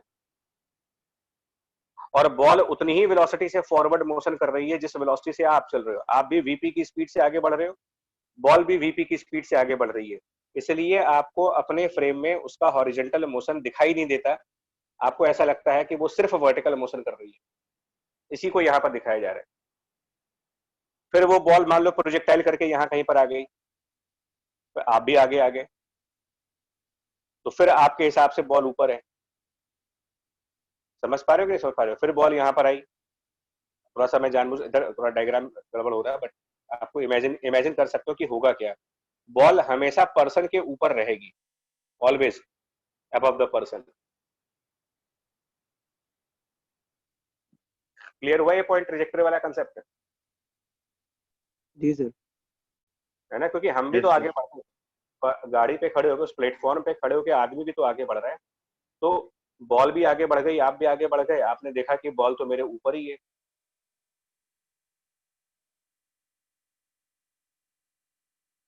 जबकि एक्चुअल में ऐसा नहीं है, वो बॉल आगे बढ़ चुकी है, और इसीलिए फाइनली वो बॉल आपके पास वापस आ जाएगी अगर आप कांस्टेंट वेलोसिटी से चल रहे हो। तो अगर प्लेटफॉर्म किसी एक्सेलरेशन से चलेगा तो दो पॉसिबिलिटी है। अच्छा, खुद अपना अंदाजा लगाओ, खुद आइडिया लगाओ। मान लो बॉल फेंकने के बाद प्लेटफॉर्म की स्पीड बढ़ जाए, मान लो, खुद सोचो, बॉल फेंकने के बाद अभी क्या हो रहा है कि जिस हॉरिजॉन्टल वेलोसिटी से ये बॉल चल रही है उसी हॉरिजॉन्टल वेलोसिटी से आप भी चल रहे हो, तो जितना आगे ये बढ़ेगा उतना आगे आप बढ़ जा रहे हो, तो वो हमेशा आपको अपने ऊपर दिखाई पड़ता है। लेकिन अगर प्लेटफॉर्म की स्पीड बढ़ती चली जाए, अब बॉल की स्पीड नहीं बढ़ सकती क्योंकि बॉल तो हवा में चली गई, बॉल हवा में निकल गई, तो हवा में जाने के बाद एक बार बॉल हवा में चली गई तो उसकी हॉरिजॉन्टल वेलोसिटी नहीं बढ़ सकती। लेकिन जिस प्लेटफॉर्म पर आप खड़े हो उसकी तो वेलोसिटी बढ़ सकती है ना एक्सेलरेशन आने से। तो बॉल उस पर्सन के आगे गिरेगी या पर्सन के पीछे गिरेगी, खुद सोच के बताइए क्या होगा। खुद सोच के बताओ, अगर प्लेटफॉर्म की स्पीड इंक्रीज करती जा रही है और बॉल की स्पीड इंक्रीज नहीं हो पा रही है हॉरिजॉन्टल डायरेक्शन में, तो जितना डिस्टेंस तो बॉल पीछे गिरेगा। जितना डिस्टेंस बॉल हॉरिजॉन्टल कवर करेगा, क्या प्लेटफॉर्म उतना ही डिस्टेंस हॉरिजॉन्टल में चलेगा या उससे भी ज्यादा करेगा, क्योंकि इसकी स्पीड इंक्रीजिंग मोड में है, बढ़ती चली जा रही है। दैट मीन्स सर उसके गिरेगी सर, पीछे ही गिरेगी बॉल। मतलब पर्सन को वो बॉल अपने पीछे दिखाई देगी ना, क्योंकि पर्सन तो ज्यादा तेजी से चला गया। भाई यहाँ पर वीपी से अगर ज्यादा वेलोसिटी आ जाए तो पर्सन ज्यादा डिस्टेंस आगे कवर कर जाएगा और बॉल पीछे छूट जाएगी। इसीलिए पिछले क्वेश्चन में रेंज नेगेटिव आ रही है आपकी। पिछले क्वेश्चन में रेंज नेगेटिव आने का मतलब यही है। उसको भी समझा दे रहे हैं यहाँ पर क्या हुआ, उसको समझा देते हैं क्या हुआ। देखो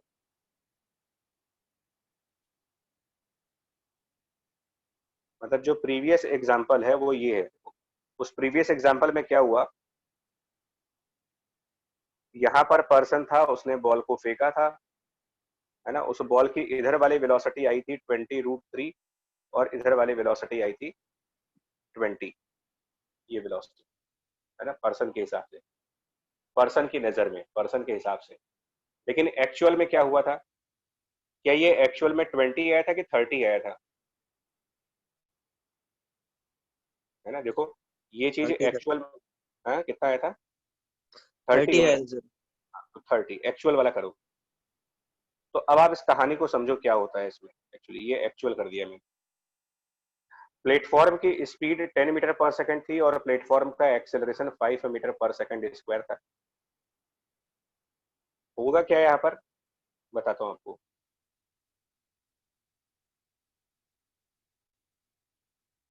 तो होगा ये कि प्लेटफॉर्म तो आगे चलेगा, ठीक है ना। थोड़ी देर बाद ये प्लेटफॉर्म आगे आ गया,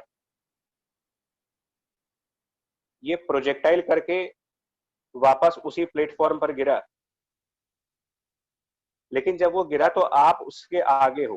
क्यों आगे हो बताते हैं, क्यों आगे चले गए बता रहा हूं। क्योंकि आप कितना डिस्टेंस कवर करके आगे चल रहे हो, आप कितना डिस्टेंस कवर, टाइम कैलकुलेट किया गया था पिछले क्वेश्चन में। एक बार टाइम हम वहां से डायरेक्ट यूज करेंगे यार। यहाँ जो टाइम आ रहा था वो 5√3 4√3 आएगा। 4√3 तो 4√3 सेकेंड्स में, 4√3 सेकेंड्स के अंदर प्लेटफॉर्म ने जो डिस्प्लेसमेंट कवर की होगी वो 10 into 4√3 UT plus half 5 into t square, यानी कि 4√3 स्क्वायर। इतना डिस्टेंस प्लेटफॉर्म ने कवर कर लिया। तो ये value 40√3 plus 16 into 5 80 upon 240 into 3 120, इतना आ रहा कुछ, ठीक है ना। इतनी डिस्टेंस आ रही है प्लेटफॉर्म में। और बॉल प्रोजेक्टाइल मोशन कर रही है, ध्यान दीजिएगा। एक्चुअल में वो बॉल प्रोजेक्टाइल मोशन कर रही है। उस प्रोजेक्टाइल मोशन में उसकी जो रेंज हुई आर, प्रोजेक्टाइल मोशन में जो उसकी रेंज हुई आर, वो कैसे निकालेंगे सुनना। वो horizontal velocity 30 multiplied by time 4√3 यानी कि 120√3। तो बॉल 120√3 डिस्टेंस आगे चली, लेकिन प्लेटफॉर्म 40√3 प्लस 120 इतना डिस्टेंस आगे चला गया।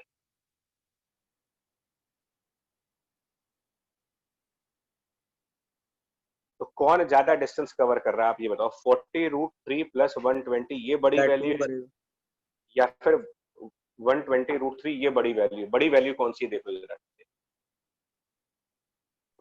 प्लेटफॉर्म कर रहा है सर। ठीक है। और प्लेटफॉर्म क्योंकि ज्यादा आगे निकल गया तो पर्सन से कितना पीछे रह गई बॉल, पर्सन के कितना पीछे वो बॉल गिरी, अगर ये पूछे माइनस कर देंगे इसको। कितना आएगा बताओ। अगर इसको हम डी माने तो ये डी कितना आएगा, पर्सन से कितना पीछे वो बॉल गिरी। तो वो होगा 120 प्लस 40√3 और माइनस 120√3, यानी सर कि 120 माइनस 80√3। अच्छा 120 माइनस 80√3। यहाँ पर क्या आंसर आ रहा था जरा बताना, उस प्लेटफॉर्म के हिसाब से रेंज कितनी आ रही थी जरा कैलकुलेट करो। यहाँ पर टाइम को 4√3 रखो, टाइम को 4√3 रखो, यहाँ पर क्या बनेगा, ये वैल्यू कितनी बनेगी।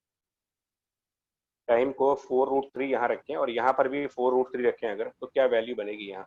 -120 हम्म 80√3 -120 80√3 माइनस, 120। तो ये इसी का नेगेटिव नहीं हो गया, 120 माइनस 80√3। जी सर। और नेगेटिव इसलिए हो रहा है क्योंकि आप मतलब इसी को रिलेटिव कह रहे हो भाई, इसी को रिलेटिव कह रहे हो। रिलेटिव का मतलब जानते हो क्या हुआ, आप इसको अलग तरीके से सोचना शुरू करो।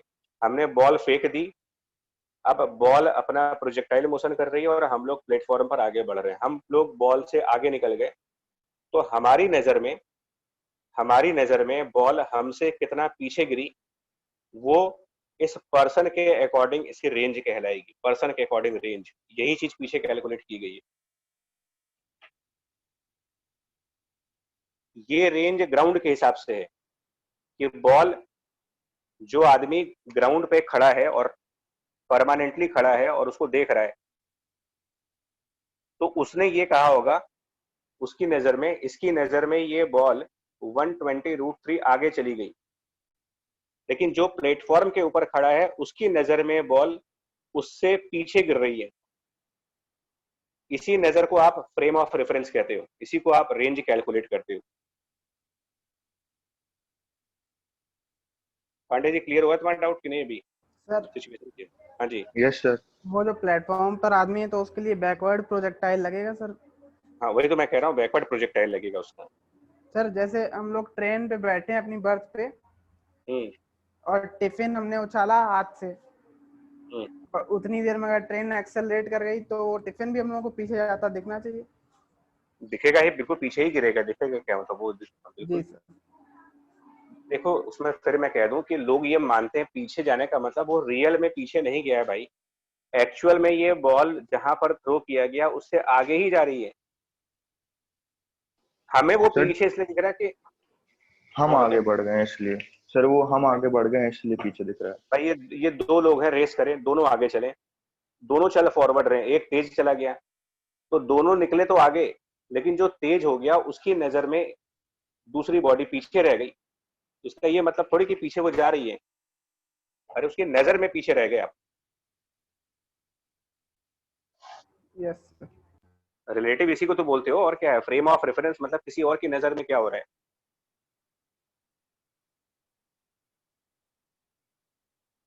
हो गया समझ में कि भाई डाउट है तो क्लियर कर लो इसको आप, क्योंकि ये रिलेटिव वाले जो चैप्टर्स हैं। सब क्लियर हो समझ गया। गए, सर समझ सर गए। हाँ एक बताइए, क्वेश्चन है। बोलो। वो सर एक एरोड्रोम में क्वेश्चन नहीं जिसमें एक कैनन से सक्सेसिवली दो शेल्स अलग 30 डिग्री 60 डिग्री पे लॉन्च की जाती हैं, तो टाइम ऑफ लॉन्च में डिफरेंस निकालना है सर, वो रिलेटिव से होगा सर? नहीं होगा, क्योंकि दोनों प्रोजेक्टाइल सेम टाइम पर थ्रो नहीं किए गए हैं ना जी सर। भाई। तो उसमें रिलेटिव कौन सा कॉन्सेप्ट लगेगा सर? वो बेसिक फंडामेंटल प्रोजेक्टाइल का लगाना है, फंडामेंटल ऑफ मतलब प्रोजेक्टाइल का जो बेसिक थ्योरी है, मतलब उसका रिलेटिव से कंसर्न नहीं है, ठीक है ना, रिलेटिव से कोई कंसर्न है नहीं उसका, क्योंकि रिलेटिव मोशन वहां पर यूज किया जाता है जहां पर मैंने क्या कहा कि दो बॉडीज मूव कर रही हो सेम टाइम पर, और उनमें से एक बॉडी दूसरे बॉडी को एनालाइज वॉच करे। अब एक बॉडी आज मोशन में है, एक बॉडी कल मोशन में है ना, तो दोनों एक साथ तो मोशन में नहीं रहे ना, यस। तो उसमें रिलेटिव का कोई लॉजिक ही नहीं बनता, मतलब क्यों लगाएंगे उसको रिलेटिव। तो वो बेसिकली उसमें एक्स और वाई कोऑर्डिनेट पहले प्रोजेक्टाइल के निकालने होंगे और एक्स और वाई कोऑर्डिनेट दूसरे प्रोजेक्टाइल के, और उनको इक्वेट कर देना होगा क्योंकि वो कोलाइड कर रहे हैं, जस्ट उनको इक्वेट कर दूं, ठीक है। जी सर। सर सर जी आज भेज सर देंगे, आज रिलेटिव असाइनमेंट भेज देंगे। हाँ सर इरडोफ के क्वेश्चंस मार्क करवा दीजिए, कौन कौन से करने हैं, खत्म ही हो गया चैप्टर ऑलमोस्ट। नहीं ऑलमोस्ट, लेकिन एक्चुअली उसमें ना यार वो जो कुछ क्या है उसमें velocity of separation, velocity of approach और रिवर बोट के ज्यादा क्वेश्चंस हैं, समझे, रिवर बोट के। तो मैं एक सेशन रिवर बोट का और दोबारा लेना चाह रहा था, मतलब हालांकि हम लोगों ने वेक्टर के टाइम पर तो पढ़ा था, बट एक प्रॉब्लम सेशन में और करना चाह रहा था। ठीक है सर तो एक कब करेंगे हम लोग एल्डो? कल के बाद कर लीजिए, कल बता देंगे, कल फाइनल लेक्चर हो जाएगा हमारा। ठीक है, और उसके बाद लगाओ आराम से, उसके बाद करीब आपको 25-30 क्वेश्चन लगाने को मिल जाएंगे। ठीक है, ठीक है सर। और फिर नेक्स्ट वीक में हमारा ये पल काइनेमेटिक्स में ही टाइम लगता है, बाकी टाइम नहीं लगेगा। एक लास्ट क्वेश्चन देख लें और उसके बाद देखो।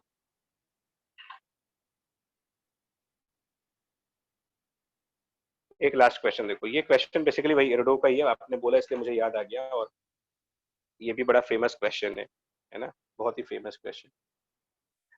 इसमें क्या कहते हैं ना, इस क्वेश्चन में मैं आपके सामने बुक खोल दे रहा हूँ, आप रीड कर लो इसको, है ना, आप रीड करो और बताना क्या हुआ। तो मैं बुक ओपन कर दे रहा हूँ, आप रीड करो, खुद समझो। ये है क्वेश्चन नंबर 1515, पढ़ पा रहे हो? Yes sir. हाँ पढ़ो, क्या है अपना, मतलब मैं इसलिए कह रहा हूँ कि आप ही समझो और हेल्प करके बताओ क्या करना चाहिए इसमें भाई।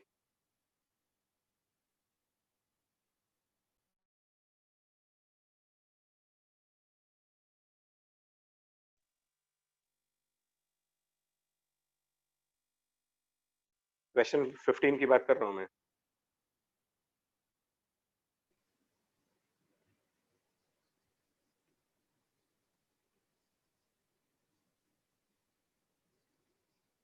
पढ़ लिया आपने? Yes sir. पढ़ तो लिया ही हो फिर इतनी देर में। Elevator car whose floor to ceiling distance is equal to 2.7 meter starts ascending with constant acceleration 1.2. 2 seconds after the start, a bolt begins falling from the ceiling of the car. Find option A, the bolt's free fall time and the displacement and distance covered by the bolt. Second part. Oh, second part में reference frame भी इन्होंने बता रखा है, कौन सा reference frame use किया गया है? एलिवेटर। एलिवेटर ही। नहीं, क्या है, देखो क्या लिखा है, reference frame fixed to the elevator shaft. Shaft क्या होता है? शाफ्ट मतलब एलिवेटर नहीं होता। एलिवेटर जब कहीं कहीं भी जब लिफ्ट लगी होती है तो उसके लिए एक खांचा तैयार नहीं करते हो जहां पर लिफ्ट ऊपर नीचे हो सकती है, स्पेस बनाते हो ना उसमें, जी सर। समझे? तो वो उस स्पेस को उसको बोलते हैं एलिवेटर शाफ्ट, जिसके अंदर लिफ्ट जाती है, मतलब ग्राउंड फ्रेम की बात कर रहे हैं वो। तो यस ऐसे सर। में कभी कभी क्वेश्चन फंस जाए तो वोकेबुलरी भी भैया स्ट्रॉन्ग करिए आप लोग, है ना, फिजिक्स की, इंग्लिश की तो है ही आप लोग की, बट सर फिजिक्स की वो। हाँ ये एरोडो में क्वेश्चन में लिखा है एजीमुथ मतलब क्या होता है? भैया वही तो मैं कह रहा हूँ, बता रहे रुक जिस क्वेश्चन के साथ, ऐसे बहुत से टर्म्स आएंगे, अभी वो तो छोड़ दो आप, एक टर्म नहीं आएगा, न जाने कितने टर्म आएंगे। तो मैं इसलिए कह रहा हूँ कि आप थोड़ी सी इस पर भी ध्यान देना होता है कि लैंग्वेज प्रॉब्लम ना हो जाए कहीं पर। तो मेरे को अगर होता तो मैं तो इंटरनेट पे 2 मिनट सर्च कर लेता, आप सभी एडवाइस ये दूंगा कि किसी और का वेट करने से अच्छा है कि फोन हाथ में है और गूगल जैसा आज की सर्विस अवेलेबल है, तो आप तुरंत सर्च करिए। मेरे कहने का मतलब ये है कि जो एलिवेटर है, लिफ्ट जो होते हैं, वो किसी फ्रेम के अंदर चलते हैं, है ना। तो उसके अंदर उन्होंने क्या रखा है कि फ्लोर टू सीलिंग डिस्टेंस जो है वो 2.7 मीटर है, मतलब एलिवेटर की हाइट 2.7 की है। और वो एलिवेटर क्वेश्चन में कहा गया है, एक बार मैं रीड कर लेता हूं, कि वो 1.2 मीटर पर सेकंड स्क्वायर से एक्सेलरेट हो रहा है, 1.2 मीटर पर सेकंड स्क्वायर से, और 2 सेकंड के बाद, मतलब एलिवेटर के चलने के 2 सेकंड बाद इसकी छत पर से कोई बोल्ट रिलीज हो गया, गिर गया। ठीक है, कोई बात नहीं। तो ये बताओ 2 सेकंड के बाद एलिवेटर कितनी स्पीड पर आ चुका होगा? अगर ये 1.2 मीटर पर सेकंड स्क्वायर चल रहा है तो उस टाइम एलिवेटर की क्या स्पीड रही होगी? स्पीड ऑफ एलिवेटर अगर कोई पूछे आपसे कि क्या रहा होगा, speed of elevator when bolt begins to fall, क्या रखोगे उसको? 2.4 मीटर पर सेकंड। 2.4 मीटर पर ठीक है ना, 2.4 मीटर पर सेकंड उसकी एक्सेलरेशन हो गई, वेलोसिटी सॉरी। अब देखिए, अगर प्रॉब्लम को इसके अंदर से एनालाइज करें, अगर हम बोल्ट का मोशन यानी motion of bolt seen by someone inside the lift, someone inside elevator, तो क्या बनना चाहिए वो? अगर एलिवेटर के अंदर कोई है और वो दिख रहा है कि बोल्ट गिर गया, तो उसकी नजर में क्या वेलोसिटी है, क्या डिस्प्लेसमेंट है और क्या एक्सेलरेशन है, इसी को रिलेटिव कहा जाता है। इसी पर आपको प्रैक्टिस करनी है। तो स्टेप बाय स्टेप चलते हैं। सबसे पहले आप क्या बोलोगे? इनिशियल वेलोसिटी क्या है, उसकी नजर में इनिशियल वेलोसिटी क्या है, उसकी नजर में एक्सेलरेशन क्या है और उसकी नजर में डिस्प्लेसमेंट क्या है। अब बताओ, एक एक स्टेप करके देखते हो, फिर आंसर आ जाएगा मेरा।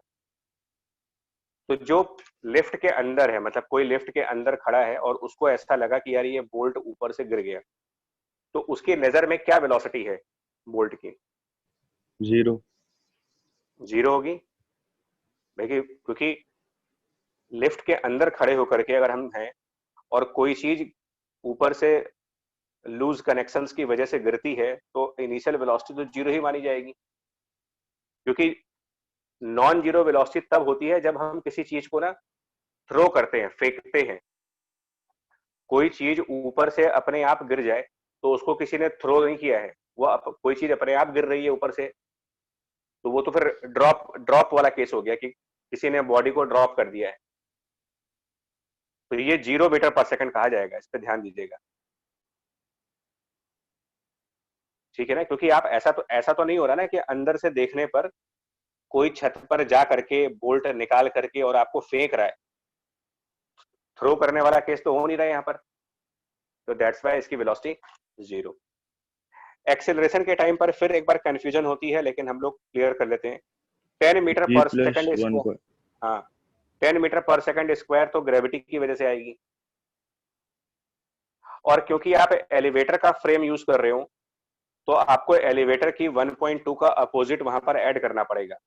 मतलब 10 और प्लस एलिवेटर का अपोजिट 1.2 ऐड करो, यानी कि कुल मिलाकर के ये डाउनवर्ड डायरेक्शन में 11.2 metre per second square acceleration बनेगी। और डिस्प्लेसमेंट कितना बन रहा है? तो सीलिंग से फ्लोर की तरफ आना है, यानी कि 2.7 मीटर नीचे आना पड़ेगा आपको, ये डिस्प्लेसमेंट हो गया। अब आप इक्वेशन ऑफ मोशन यूज करो, s equal to ut plus half at square. तो u 0 है, डिस्प्लेसमेंट डाउनवर्ड है और एक्सेलरेशन डाउनवर्ड है, तो 2.7 is the displacement, u into T में 0, हाफ at स्क्वायर यानी 11.2 t स्क्वायर। यहाँ से टाइम की वैल्यू सर सॉल्व एक की बार ये जाएगी। एक्सेलरेशन वाला बता दीजिए। एक्सेलरेशन वही फ्रेम वाला है भाई, क्योंकि 10 जो है वो न्यूटन लॉ से निकल के आता है, यानी कि ये ग्राउंड वाला है, 10 फ्रॉम ग्राउंड है, ग्राउंड वाली एक्सेलरेशन है।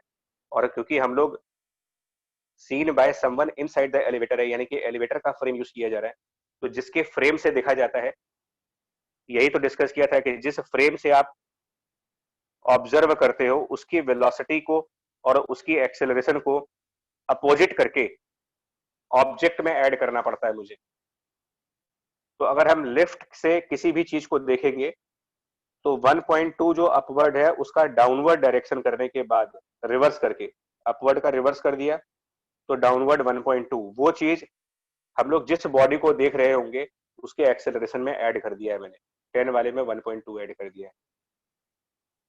टाइम इससे सॉल्व करके आएगा 2 इंटू 2.7 डिवाइडेड बाय 11.2, इसकी कुछ वैल्यू बन जाएगी, ये अराउंड 0.7 के आसपास आता है, लगभग 0.7 सेकंड्स के आसपास। ये पहला पार्ट है।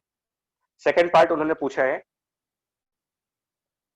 सेकंड पार्ट 15th क्वेश्चन का second part, the displacement and the distance covered by the bolt during the free fall in the reference frame fixed to the elevator shaft. मतलब कि ग्राउंड फ्रेम,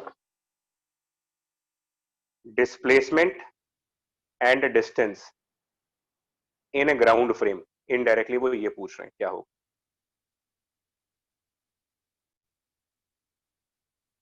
तो एक बार फिर हम तो fundamental points पर आ गए।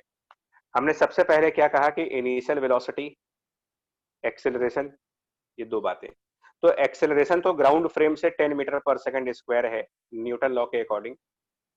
इनिशियल वेलोसिटी हम यहाँ पर ना v लेट कर लेते हैं कि इनिशियल वेलोसिटी ग्राउंड फ्रेम से v है। मान लिया कि ग्राउंड फ्रेम से इनिशियल वेलोसिटी v है।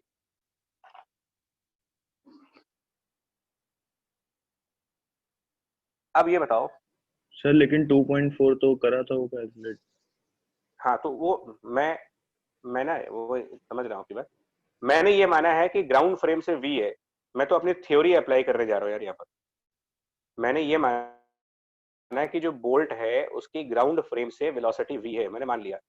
और जो लिफ्ट है वो 2.4 से ऊपर चल रहा है, 2.4 मीटर पर सेकंड से। तो अगर हम बोल्ट की एक्चुअल वेलोसिटी में से लिफ्ट की एक्चुअल वेलोसिटी माइनस कर देंगे तो वही चीज क्या बन जाएगी, bolt with respect to lift. यानी bolt with respect to lift का जो आंसर है वो v माइनस 2.4 है, लेकिन इसको हम लोगों ने जीरो माना हुआ है। इनिशियल वेलोसिटी लिफ्ट की फ्रेम में जीरो आनी चाहिए।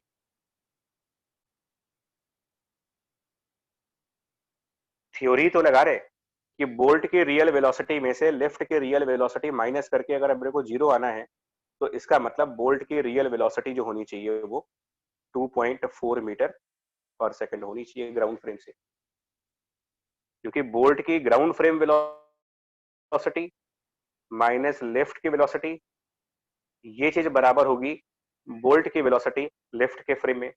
और लिफ्ट के फ्रेम में बोल्ट के पास इनिशियल कोई वेलोसिटी है नहीं क्योंकि वो ड्रॉप होके गिर रहा है। सो v हो गया 2.4। अब हम यहां पर क्या करेंगे,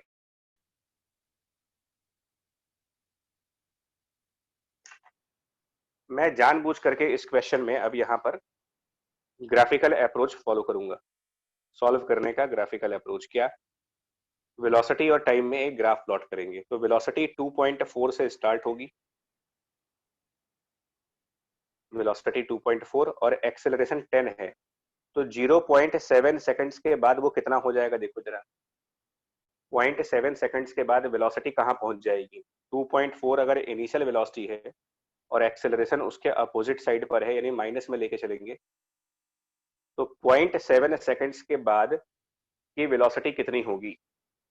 velocity after 7 point 7 u plus 80, u की वैल्यू हो गई 2.4 और उसमें माइनस 80 बनेगा।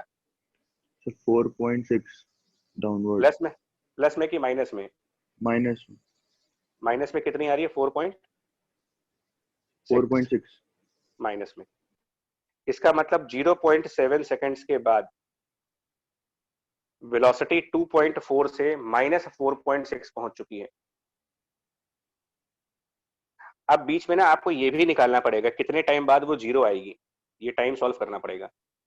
सर वेलोसिटी, हाँ सर ऐसे एक्सेलरेशन निकालने में सर मतलब वेलोसिटी निकालने में दिक्कत होती है क्योंकि कभी कभी आपका सर वेलोसिटी होता है कि मतलब sir dv by dt is equal to a से आता है। सर कभी कभी मतलब सर ये लगा के आता है सर, इसमें कभी कंफ्यूजन हो जाती है ये एक्सेलरेशन निकाल।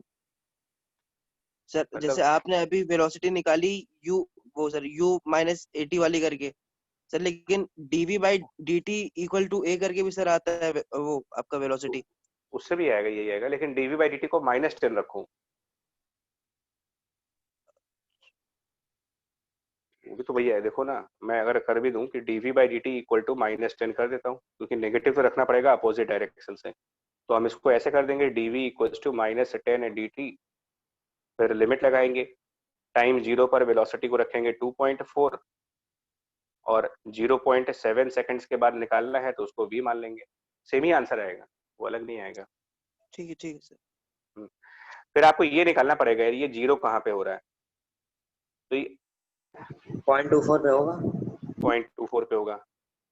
अब आप कहोगे मैंने ग्राफ क्यों बनाया है, क्योंकि क्वेश्चन में डिस्प्लेसमेंट डिस्टेंस दोनों पूछा है इन्होंने।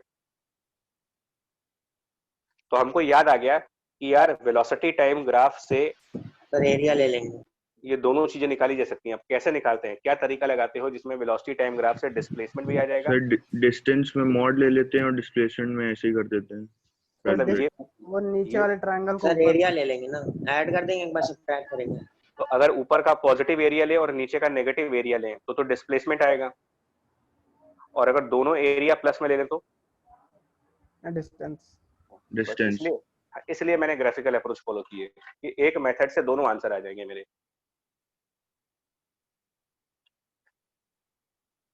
आई बात समझ में आपको कि ग्राफिकल अप्रोच क्यों लगाई है?